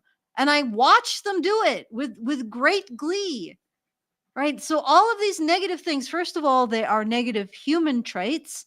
In some cases, they are negative human traits that are more often found in women.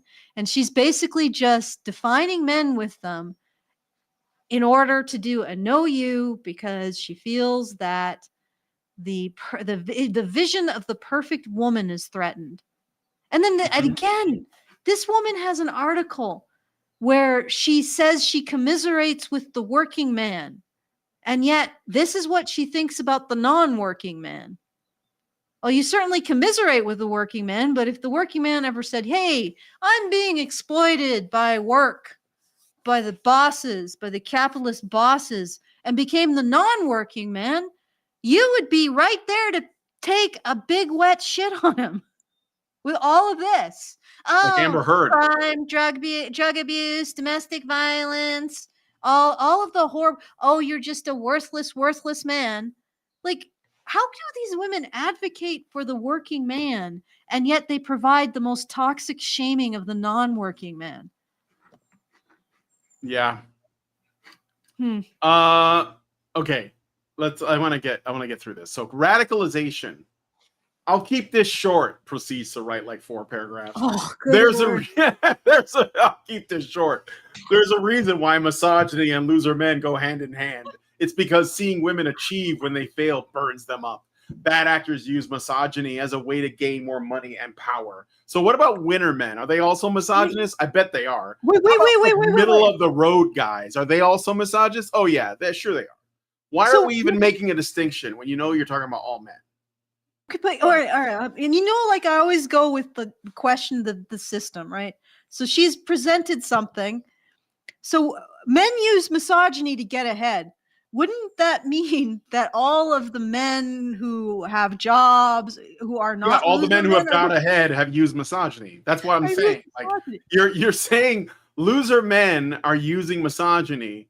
So the only thing you're really mad about is that it's not working for them. But then the men who have done it successfully, well, it did work for them, but they're still using misogyny. So, you know, like, it's like you want to say that Elliot Rodger is the loser, but also Don Draper, which I'm sure you think is the average guy that has a job.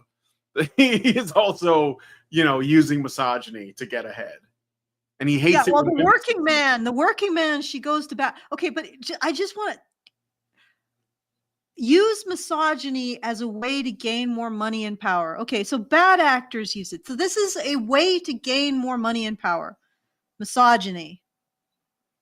How do you know that the men that you like haven't used misogyny to gain money or power? Or is it not misogyny when they do it?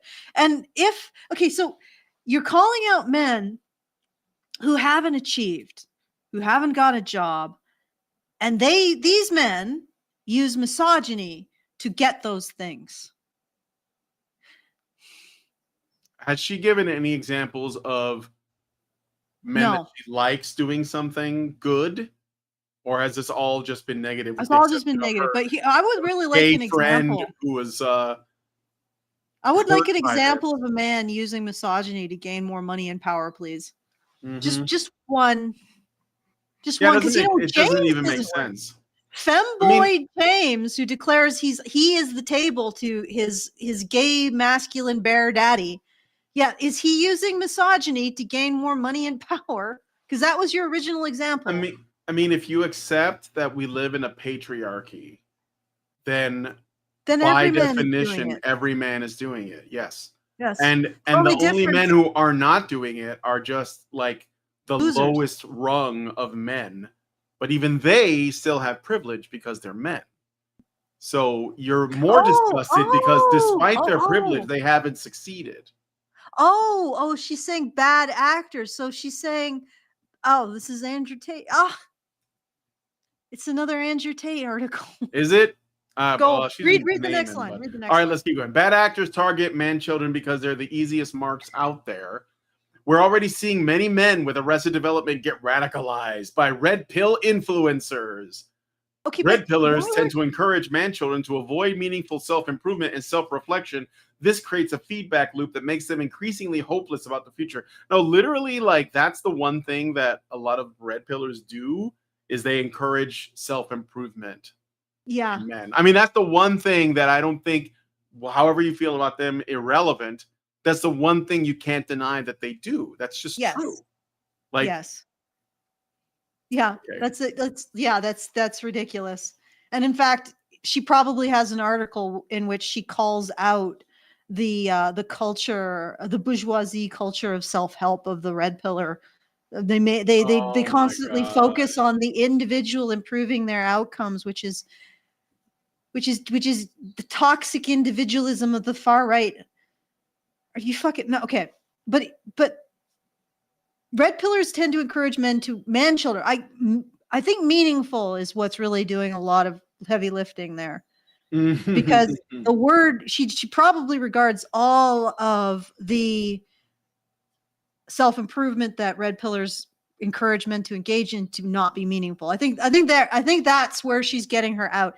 This is like written by like an ideological lawyer, like rules lawyer. Yeah, I can oh, here's a loophole. Actually, there's a loophole. If you right go here. to this page and look at this rule, this is what it says, and because I hate Yeah. lawyers. All right. I love them when they rules lawyers, like if you're like part of a community and you're trying to moderate people's behavior. I love how they rules. I love dealing with those people. Okay, so Yeah. bad actors use misogyny as a way to gain more money and power. There's a reason why misogyny and loser men go hand in hand. It's because seeing women achieve what they fail burns them up. I really don't find that men get burned up by women's achievement. What No. burns them up is all of the women-only scholarships, bursaries, support, women-only employment opportunities, and all of that other stuff. And the fact that the people who are doing this do it, and then when men point it out, they say it's misogyny to point it out, but also we should be celebrating the thing that we're doing. It's misogyny to say that we're doing it, but we should also be celebrating it because we're doing it. And Yeah. it's like this inconsistent bullshit. I mean, it might even just be easy. It might even be less annoying or vexatious or aggravating if they just said, yeah, we just want women to succeed over men. We just do, because we like women more. Because like everybody, we like women more. There's nobody who doesn't like women more than men. There's very few people that actually overcome that. So we just like women more. We just want to see them succeed. Sorry, that's just what we do. Instead of doing crap like, oh, we're not doing that. You just are a loser. What, you didn't get that bursary because it was only, or you didn't get that scholarship because it was only women. That makes that you're just a loser. You're just a loser. That's why you didn't get that scholarship that was only for women. You're just a loser man. Like, doing shit like that is what really, like, if I were a man, it would really piss me off. And it pisses me off on your behalf. I don't know. But regardless, like, that's what burns them up. All of the female favoritism, the fact that teachers mark boys down less, they're lower. They get lower grades for no other reason than being a boy. They get punished more for no other reason than being a boy. They get left out of things for no other. They can't have their own spaces because that excludes girls, and that's not allowed. Like, it's all of this other stuff, right? Not the so-called achievement of women, which, okay, so you now are the majority of middle managers. Congratulations, you would have been the one in the third rocket in Hitchhiker's Guide to the Galaxy. Or the first rocket. Was it the first rocket? Was the phone sanitizers the first rocket? I don't remember. Yeah. Okay. All right. Okay, let's keep let's keep going. I got a Rumble rant from NoahFan21 for $1. And he says, she's implying every benefit men provide for women was done by misogyny somehow. Insert no ethical consumption under capitalism quote here. Yes, thank you for that. All right. Let's see. So I think the radicalization. So yeah, I've already heard a bunch of men blame women for the lack of success.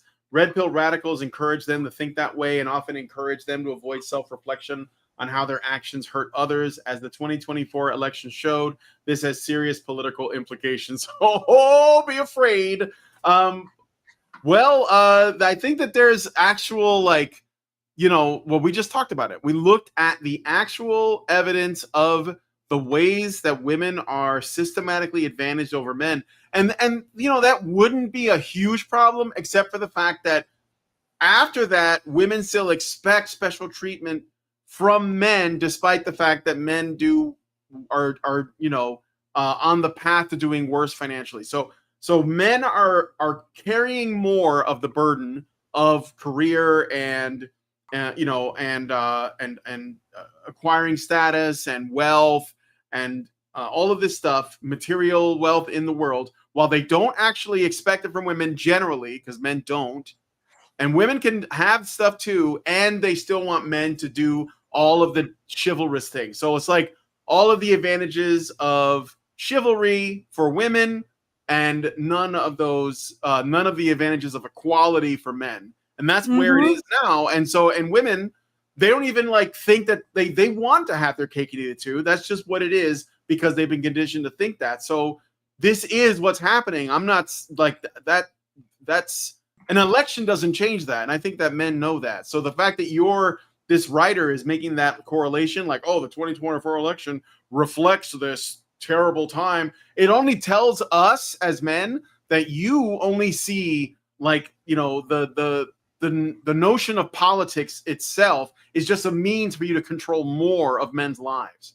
And basically just use it as you see it as purely power that you use on men. And when men are basically saying, well, I think I like the idea of being able to afford my food and having closed borders and all this common sense shit that they wanted, they're like, well, you're not going to let me kill my babies? Well, obviously this sets a terrifying precedent.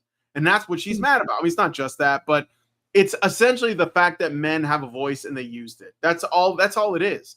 They're like, no, we're not doing this. And that's when they got upset. Of course, the answer is to men leaving the left is to continue to abuse men more until they return to the left. And I'm not on either side. I am a horrible, I don't know if I'd call myself a centrist, maybe an agnostic. But I can tell you that if there's one side that's constantly abusing, harassing, and attacking men, and also promoting active discrimination against them in the employment in academia while not doing nothing to control women's hypergamy. I'm going to use that word. Women's desire for higher earning spouses who make more, who have better credentials, who bring something to bring something to the table so that a woman can feel like a table. Well, however that feels. I guess that's a really good feeling for women. I feel like a table today. I have so many things being placed on me. And it is my husband's greater achievement and money and it's like, well, what, like if they're going to want that, so you're squeezing men on both ends. You're saying we're going to discriminate against you in academia and in jobs. At the same time, we are not going to tell women that something has to give. Yeah. Right. If you want all of this positive discrimination, that's going to affect men's ability to earn degrees and have jobs. Instead, all you do is just blame them both ways. And, Yep. like that's going to chase them away from your message just by virtue of self-preservation. Okay. So right. let's get this last bit done. Yeah, this is the last bit here. All right, coddling generation. So now we're talking about what's the solution. So we've just bitched and moaned in this article for what, like hour and 45 minutes. So what's the solution? We bitched and moaned about men who are expecting women to provide for them. We bitched and moaned about men who don't care about women's issues, I guess. Like don't okay. put them first is really Don't all put it is. them first, yeah. Yeah, don't put them above men. They're not jumping in front of the fucking, bullet. And now we're gonna get to the part usually at the end of these articles where there's a solution proposed.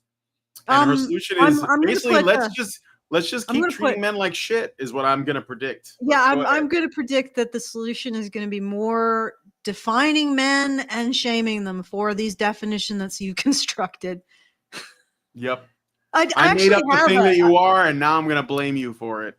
Yeah, I made up this thing that you are, and now I'm blaming you for it. I had this great freaking tweet that somebody sent. Actually, just finish. I'll find it. All right. Coddling generation man-child is not the answer. Every single man-child I've ever met was coddled, babied, and enabled by his parents, most often his mom or wife. Every man-child I've ever met also somehow painted himself as a victim, especially when people called him out on his shit. Mostly his mom or his wife. Wait a minute. If he's married, then like what? What's wrong with that? Okay. This is an effect of bad parenting, full stop. It's what happens when parents don't discipline their sons and keep tiptoeing around them. All this does is it kicks the can down the road, worsening the outcome. I like how you say parents instead of moms.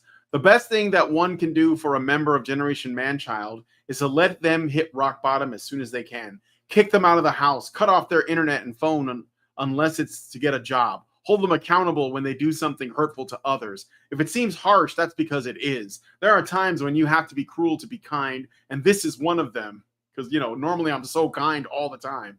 Nothing is more humbling than being forced to hit the real world and deal with consequences. And nothing will make you get your shit together faster than having life hit you in the balls. Who knows? Maybe they'll gain a little empathy along the way. Empathy, huh? So if they have a problem, they need to... Is this her? Find my adults only writing and pinups on. Oh God, my eyes, my eyes. I actually have yeah, she's a prostitute of some kind. God. Pinups. I've seen enough. I've seen enough.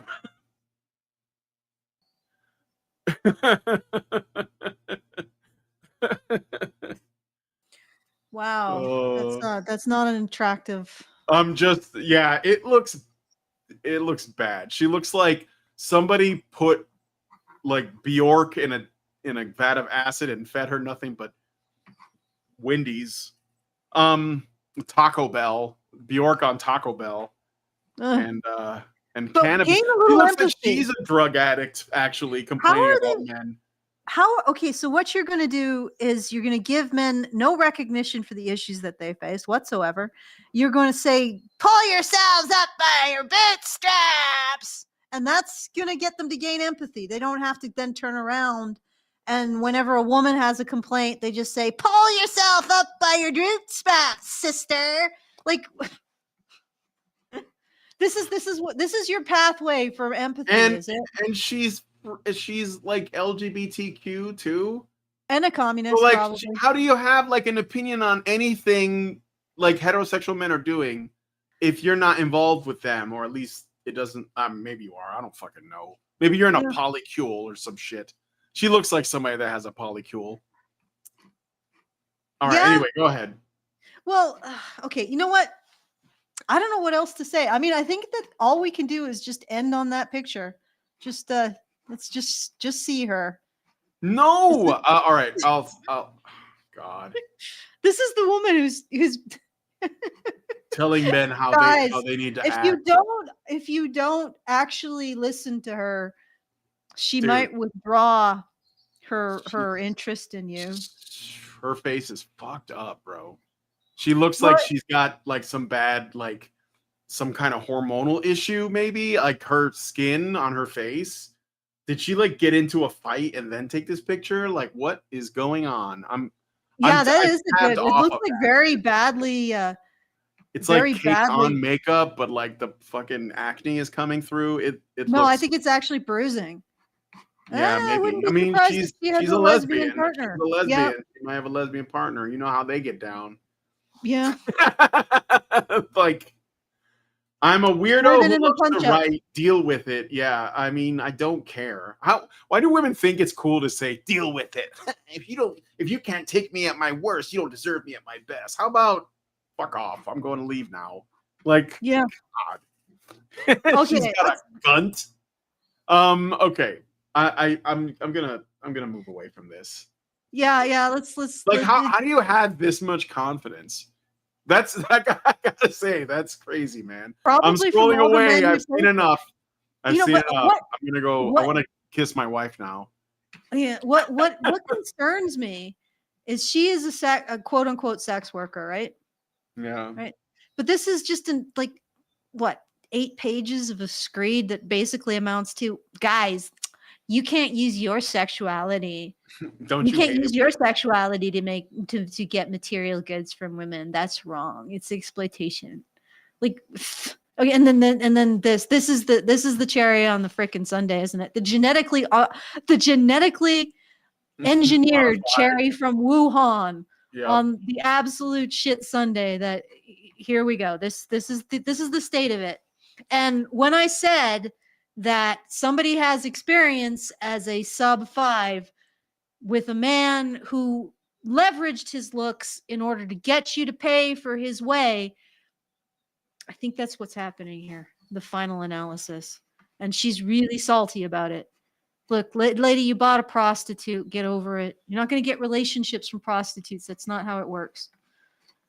Okay. Yeah. All right. I got a couple of Rumble rants here, so I'm gonna read them really quick. OIC gives us $1 and says, "I am thankful that I almost always listen to this show audio only.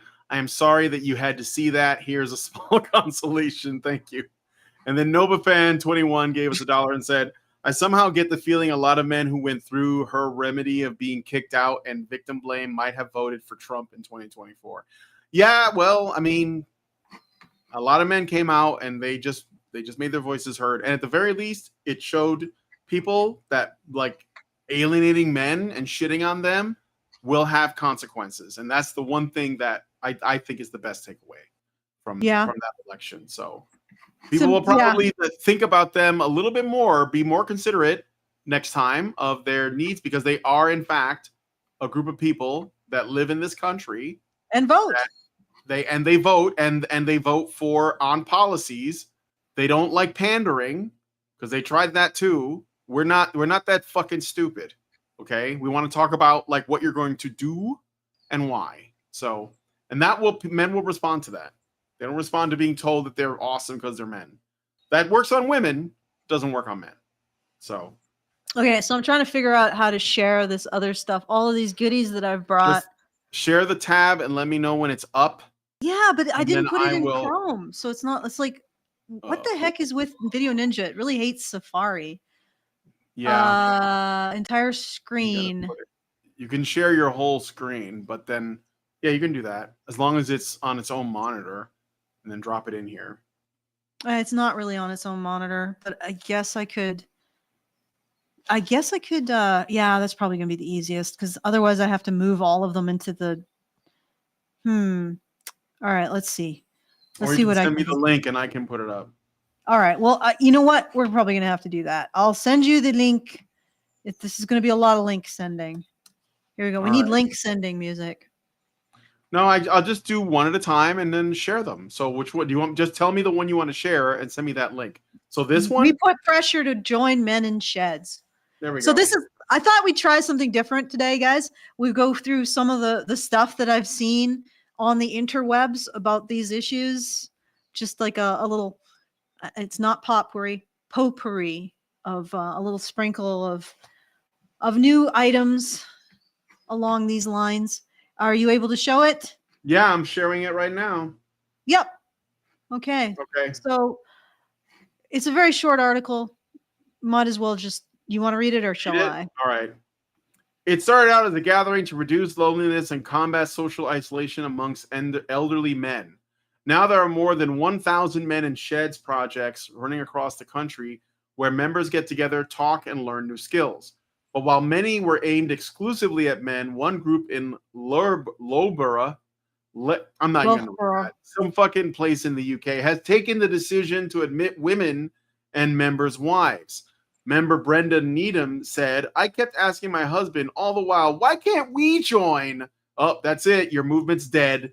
The 74-year-old added, eventually they let us in just one morning. Eventually it became all the time. And now it's 50% women. And we absolutely love it because we get to monitor our men. The group, which has been renamed Men and Women in Sheds, Charnwood, now has 80 paid up members. It allows them to learn new skills such as repairing and refurbishing furniture and other household items, which would otherwise be sent to landfill.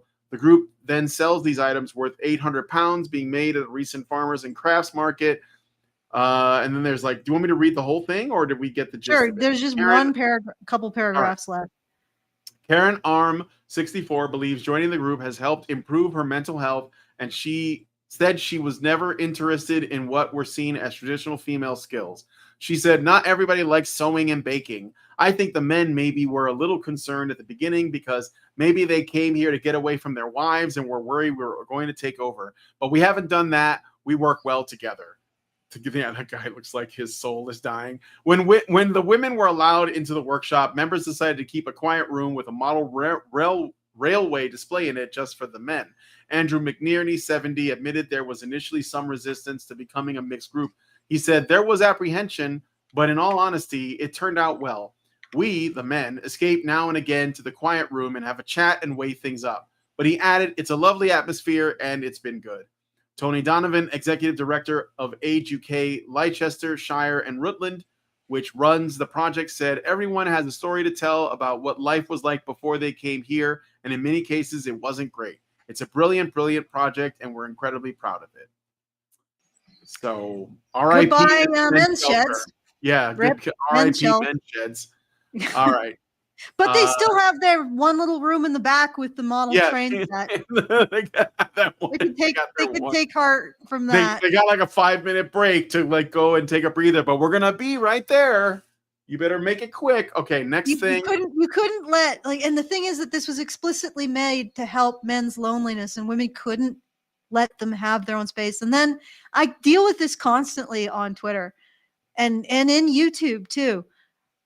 Why don't men make their own spaces? Why aren't there men's spaces? Why don't men help each other? Because of this.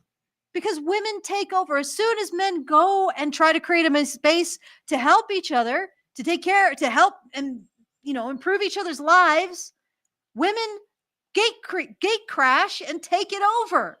And I don't believe for a second that these women are being honest about how they actually feel about this.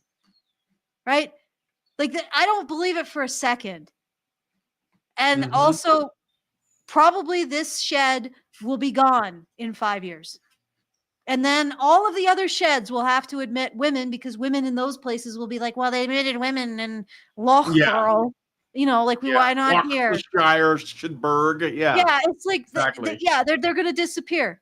They're going to disappear, and men will once again not have anything for themselves. And then once again, we'll be going on. Feminists will say, "Well, why don't men make their own spaces?" Because you destroy them. You either destroy them outright, or you insist on having access. All right. Well, here's the next thing. I think I sent it to you. I was just, I like is this X post? Because I don't have anything else. Yeah, that. boomer women eyeing up the small room with the model railway as their next encroachment. Yes.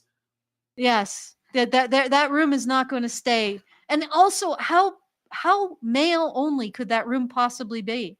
How comfortable can men be talking about issues that they just want to talk about with other men in a back room like that? Mm-hmm. And how long is it going to stay? Their sanctuary.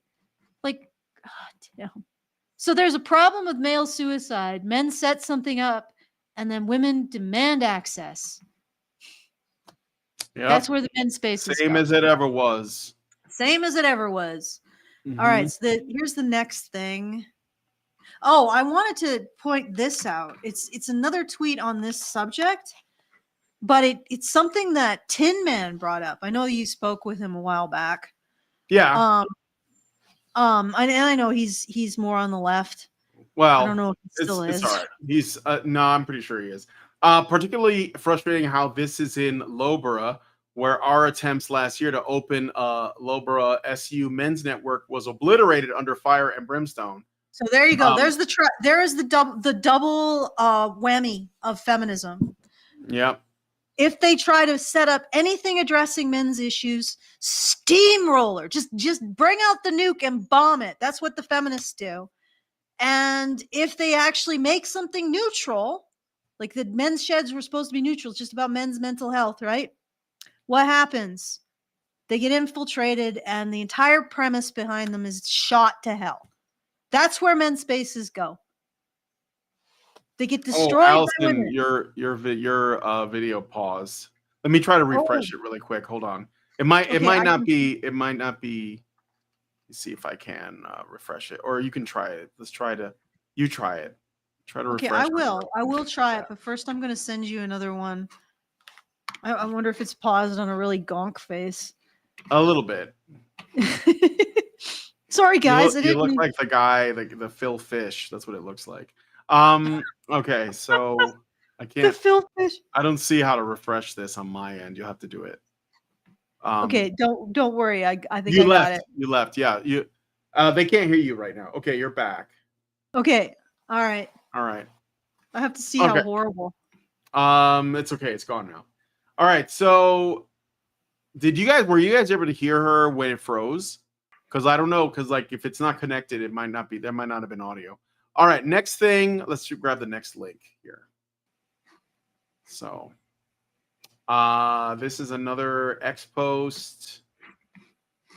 This is from John Davis. Congressperson Nancy Mace is a complete scumbag.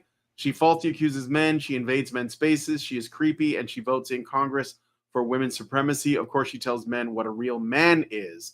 Real men protect women. Nancy Mace. I just went back to look at the face it froze on. That's freaking hilarious. Yeah. Okay. Yeah. I just want to. Yeah. Do you guys want to see what it was? This is crazy what she was upset about. It was like she was confronting some guy, who was asking her a question, and she snapped at him. Basically, everybody came after her for that. She's not. Yeah, no, there were some. Yeah, actually, I think there were even some women who were like, "What the hell are you doing?" Yeah. And anyway, so what I responded to her was, "What do real women do?" And in that tweet, what do real women do? When you say in that real tweet, men if you go do down, this. there should be somebody who showed what it is that this is about, and it was astounding. It's way down. It's call sign Dr. Doom, but it's way, way, way, way down. So you got to scroll like your life depends on it. I'm scrolling. It's even harder, Brian. Well, I don't want to like zip past. Is it a video? Yeah, it's video. There we go. There we go. There it is. Oh, okay. This one, it's kind of short, but okay. I do them every year. Every year. You want to keep Are you going? gonna do any more Do this you want year? to keep going and Are you keep gonna do- harassing me? I'm asking if You you're could gonna have have more gone to town a halls this dozen year. town halls last I year. asked if you're doing any more this year. It was one simple question. Yeah, Are you doing a town I've hall already this year? done one. I'll do Are plenty you doing any more. more this year? It was a simple question. You're always invited. Okay, sweet. We'll look And out by for the an actual way, invitation I for the next voted for one. gay marriage What twice. is, Does that have to do what with- is it I'm about just saying, these? it has everything to do with you. You think everything about me has to do with gay I marriage? do, That's your absolutely. first stance when you Yep. speak with me? Absolutely. There's no other humane If you want to get in my conversation you face can about have town me? halls, you should have shown up There's to no one other last humane year. thing you can talk about me just saying, oh, I support gay marriage. Yeah, That's the because you're only thing getting you in have my to face say. about a town hall. Well, You I could have just gone asked you one last year. simple question from Would right you over like here. to- Would you have- Just pause it here for a sec there, Brian. Okay, so I don't know how this began. She brought out the phone and she started filming. But the only thing I can tell from the beginning was him saying, "Are you having a town hall this year?" Not last year, but this year. And then she just starts to melt down. And let's keep going. Let's keep going. Just All right. watch. Yeah. Chance to have more town halls this year. I have town That was halls one every year. question. I have over a Okay. dozen every year. Great. That was my entire question. You didn't have to Yeah. go into the spiel about You everything could else have want to say. come to any of them last year. Okay. And I'm I had asking over about a this year, not dozen. 2024. But Where for were you the year right? before that? Okay. Or the year before that? It was a simple Oh, question. I because you asked know if what? have Because you any more that people you're on the going to left this year are or not. crazy. So I'm You're on the left. absolutely fucking crazy. I'm I absolutely don't. fucking Where You did are. that And get come out of my from? get out of my face. You're insane. Goodbye. No idea. Insane. Fuck you. You're gonna fuck me. You're Yep. gonna be voted Bye. out so fast this year. I I'm can't not. wait for you to fuck I'm me. not. Okay, and I then it won by- just deteriorates from there. But that's Yeah, what she's yeah, yeah. bitching about when she is the real man thing. Now, I don't even know if this guy votes Democrat or left. He just asked her, "Are you having a town hall this year?" And then, like, it gets unhinged from there. And I know this is maybe against the usual political narrative, but I just wanted to point out the level of entitlement, the level of female entitlement of this. She wasn't, as far as I can tell, unless he was doing gay cartwheels towards her prior to the beginning of this of this video. All it appears to be is that he came and asked her if she's going to do a town meeting in the following year. Now, maybe he was snide about it, but it actually gets worse. Like she starts swearing at him, and this is what she's asking for, like a big, strong man. And she's talking about how a real man, recognizes when he's intimidating a woman. Like, the guy never came within, like, looks like about 10 feet of her. But anyway, so Yeah, it's he was just, doing social distancing. yeah. I don't know if it. I don't So- know. You know what? She's not popular, and she's gonna get voted out. Her career's over. This basically put a nail in it, honestly. But Yeah, I don't care Um, what. Honestly, personally, I don't care what political position he is. Like, this is this Mhm. behavior, and then to accuse men or to again make a definition of men and shame men over it because of what was her own behavior, like blow back on her own behavior. But anyway, we can move on to another one. all right, do you send me the Um, next link? Yeah, sure. I'll send you this one. Okay. What do you remember what Rams Paul did? Because Ramsey Paul. Ramsey Paul, yeah. Ramsey Paul, yeah. Ramsey What is Paul. his shtick? He was well. I mean, I know he used to be an anti-feminist, but now I don't know. I don't even like that was way back Well, in the day. anti-feminist means a lot of things. I Like, know. you can, That's what I'm saying. Like, you can actually I find don't know gynocentric if anti-feminists. sure, absolutely. So, okay. So, what did you want to say about this one? Because I haven't been Okay. following him for a long time. So, All right, incels. Okay, so this is a tweet, and this actually was like, I found it sort of disturbing. He tweets this pedophile teacher, Texas teacher 31 arrested for alleged sexual relationship with a middle school student. So middle school is under 15, I believe, or 15 or under. And apparently the middle school student also was, I don't know if special needs or just like special ed. So like maybe he had dyslexia or something, or he could have had a mental retardation. But so Rem Pauls tweets this and says, incels Women only want tall, rich, and successful men. Unless you're in the top 1%, forget about it. Reality, woman has sex with mentally disabled child. Like, I just find the focus here to Oh, be, it's a weird joke, kind of it's a bad taste. weird freaking take. You think that it's a joke? It's just, I it's think it is. I mean, I don't know what else to think about it. I think maybe he's trying to put a spotlight on women. Like I don't know. It is a weird take. It is a really But weird take. But yeah. anyway, it's yet again the newspapers are alleged sexual relationship. Can't use the R word when it comes to women, can you? All Yeah. right. Here's another one. This is absolutely crazy. Am I losing you, Brian? No, I'm good. This is a crazy one. Right? All right. Oh, good Lord. This is crazy. A woman accused of pinning her online date down and forcing him to have sex has been cleared by a jury after telling them she's too lazy to stay. If it's pink hair, it is. Mm-hmm. By telling them she is too lazy to stay on top. Imogen Brooke, 31. What is with 31-year-old women these days, huh? Was said to have yanked her alleged victim onto his back and straddled him when they got into bed at her flat in Southampton. The Port City's Crown Court heard she weighed 24 stone at the time, and he was quite a lot bigger and stronger than him, and he couldn't move her. She was also accused of giving the man a love bite that looked like he had been strangled, telling him during the alleged attack, "You're saying no, but your dick is saying yes." Yikes. Now, is this the same woman? no, it's not the same women. It's two different. They're both 31, which is an interesting coincidence, but it's two different women. If you open up the article, it's the pink-haired article. Yeah. And what's fantastic about this is the judge said the following. I have to find it.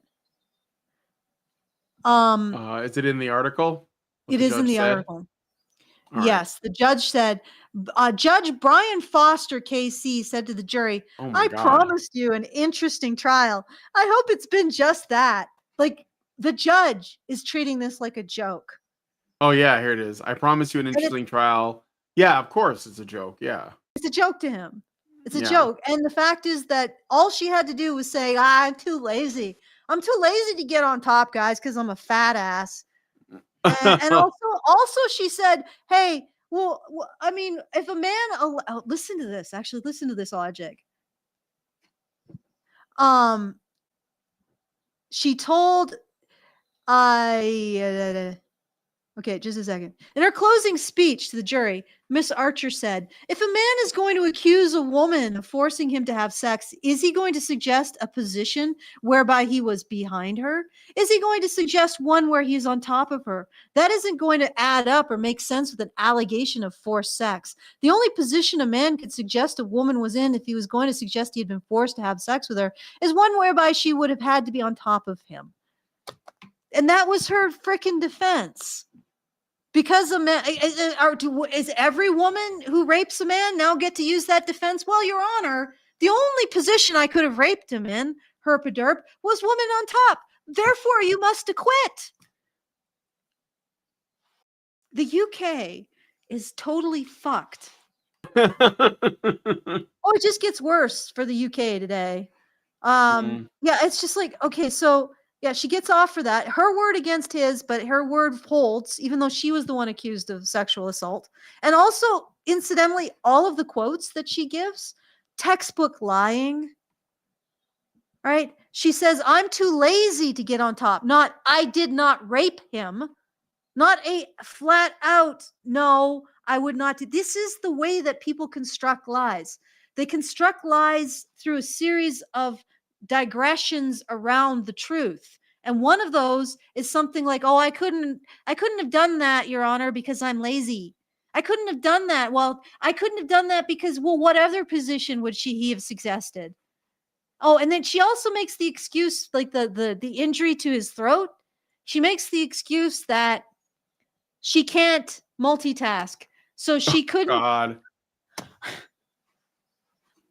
This is acquitted because she's too lazy to rape. I want to hear that. I want to hear that. I want to hear that defense made by a man someday. Your Mhm. Honor, I'm just too lazy to rape. Your Honor, the only position in which I could rape her would be one in which I push her down and hold her down. Therefore, quit. I mean, she would only say I had engaged in sexual congress with her in that position, right?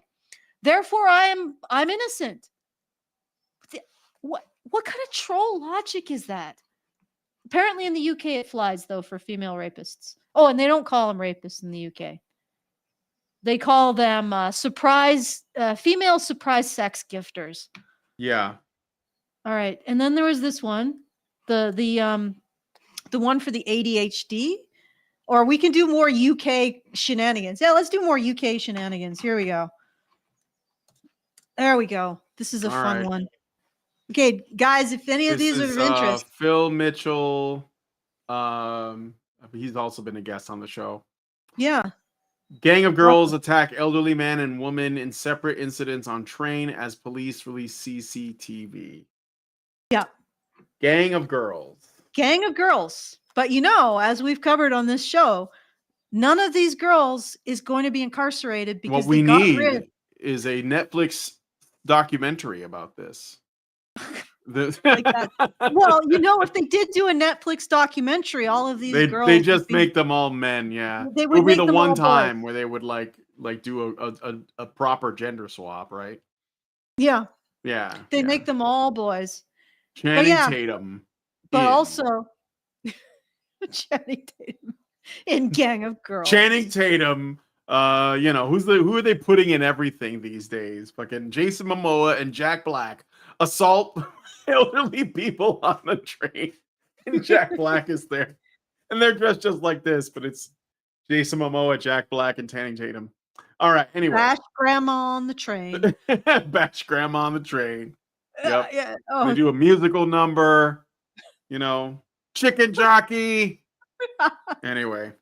Okay, but my point was, and we've covered this before, there is no juvenile detention facilities for girls in the UK anymore, guys. They got rid of them. So where are they going to put them if they find them? That's right. You know what they'll do? They'll give them a bouquet of flowers, $5,000, and a foot rub. That's what they do to female criminals in the UK, apparently. Mm-hmm. All right. Let's see what we got here. All right. I got another Rumble rant from OIC. Says, if she's too fat to sit, then you must have quit. All right. Awesome. Send it through. Oh my God, that's good. Granny Bashers in theaters August 8th. Yes, right. Adam Sandler, Chris Rock, and Kevin James. Oh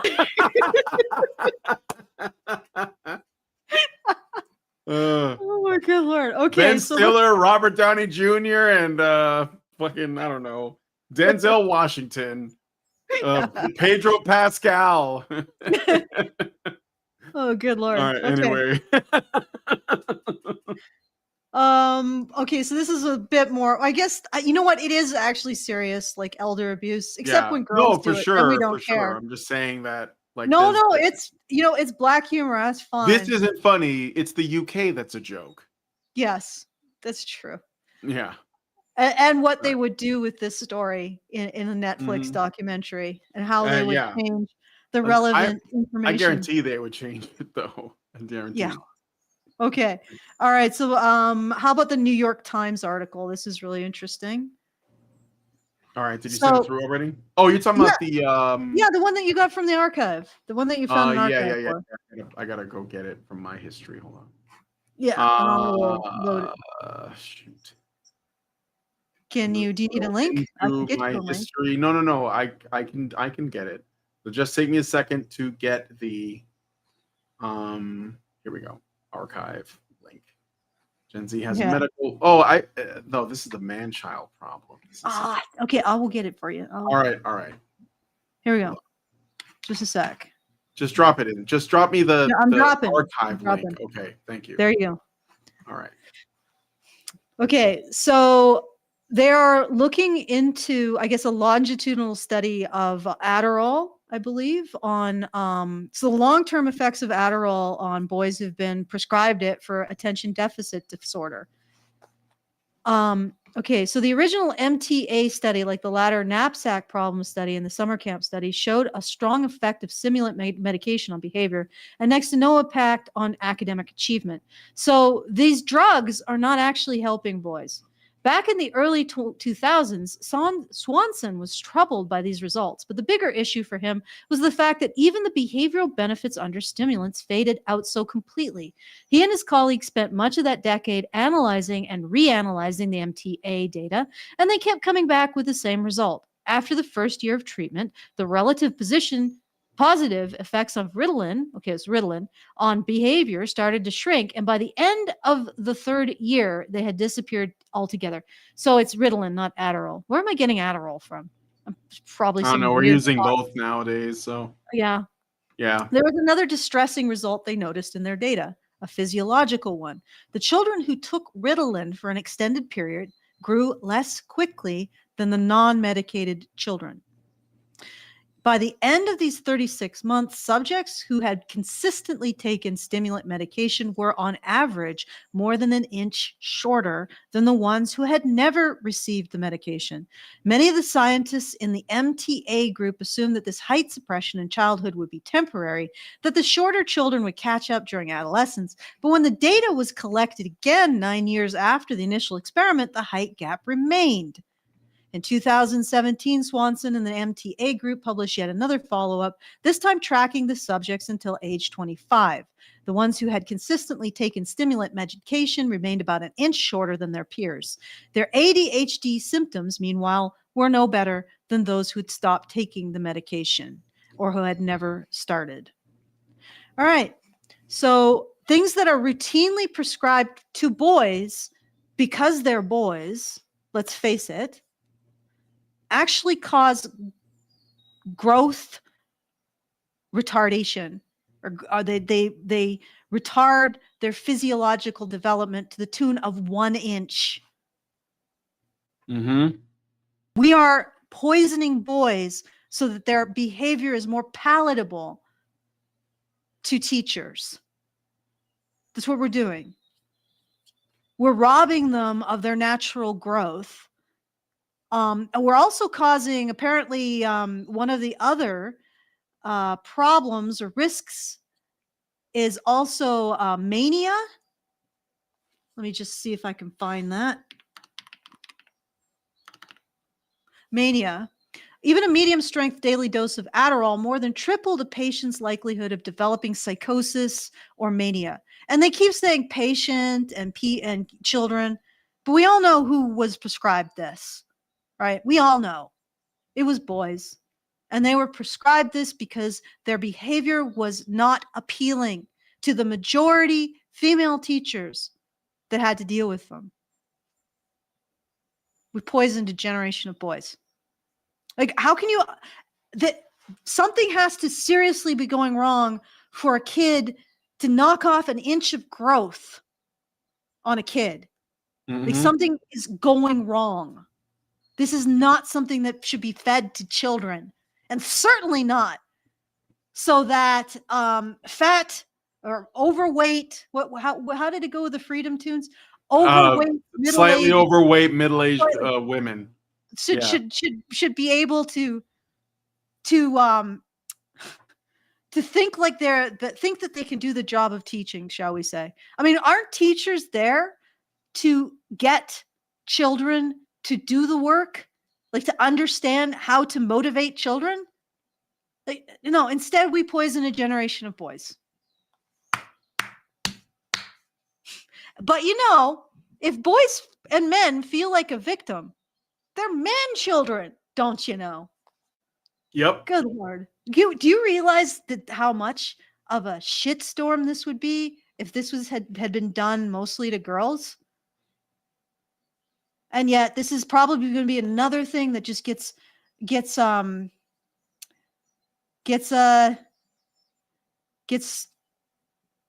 swept under the rug. Swept under the rug. Exactly Yep. that. Now, speaking of middle-aged, slightly overweight women. Yeah, slightly overweight women. Let's watch a little bit of this because I think this just sort of brings it home. All Is right. that the right well, time code? let's. Okay, hold on.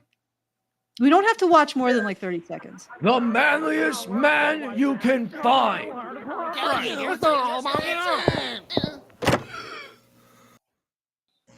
My brother, explain to them what they have done to me. Uh-oh. So if you guys don't know, just let's just pause for a sec. What? You cannot push women around. I can hear the tears in your laughter there, Brian.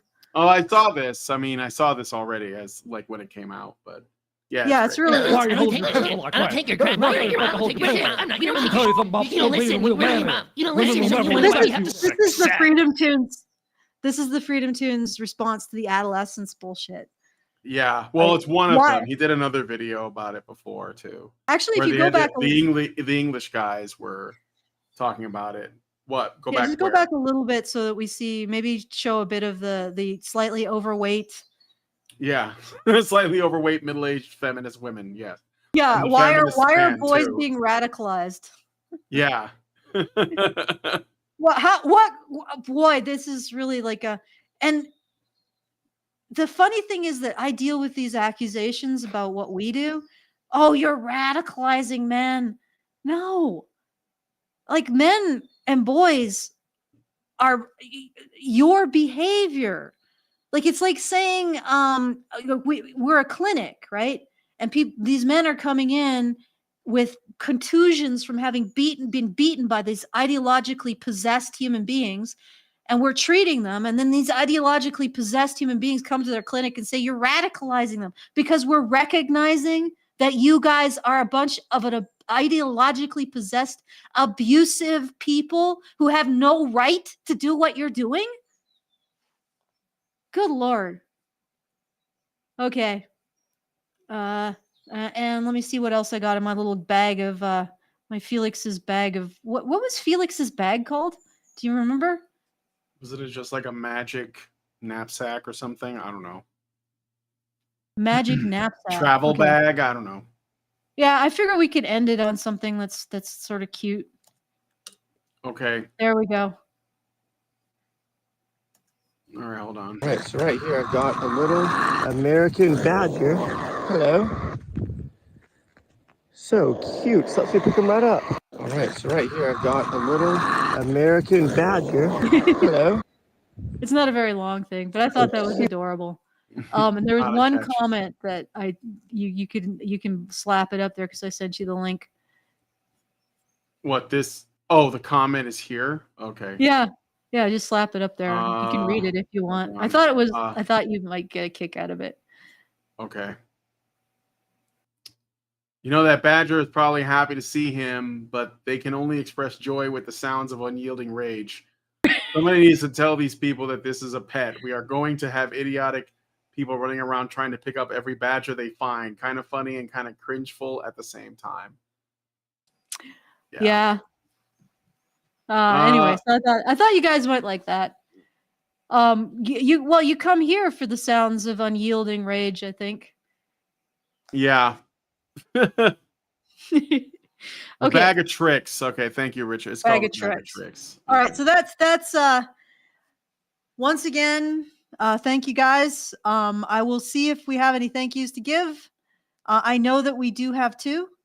We had I think we do have some additional stuff here.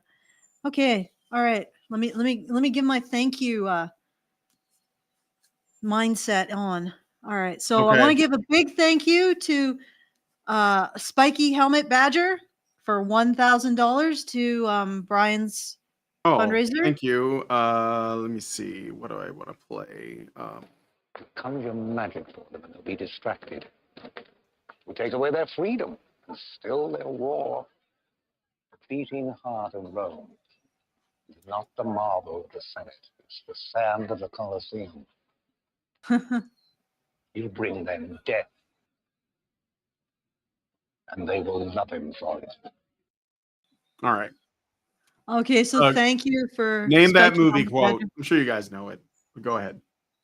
Thank you for that. And we also got another 1,000 from Anonymous. That was prior to the show.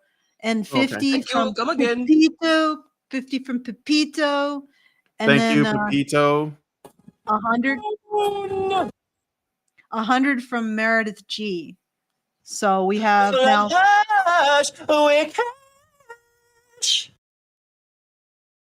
Okay. can't believe that I thought that it's time. He was singing "It's Time to Wake Up," and I never could figure out why you used that Oh. soundbite. How many years have you used that? Like 4 years? Like I Yeah. just didn't question it. I was like, "What? It's time to wake up." I'm like, No, that's not at all what he was saying. You're just a woman with a small brain.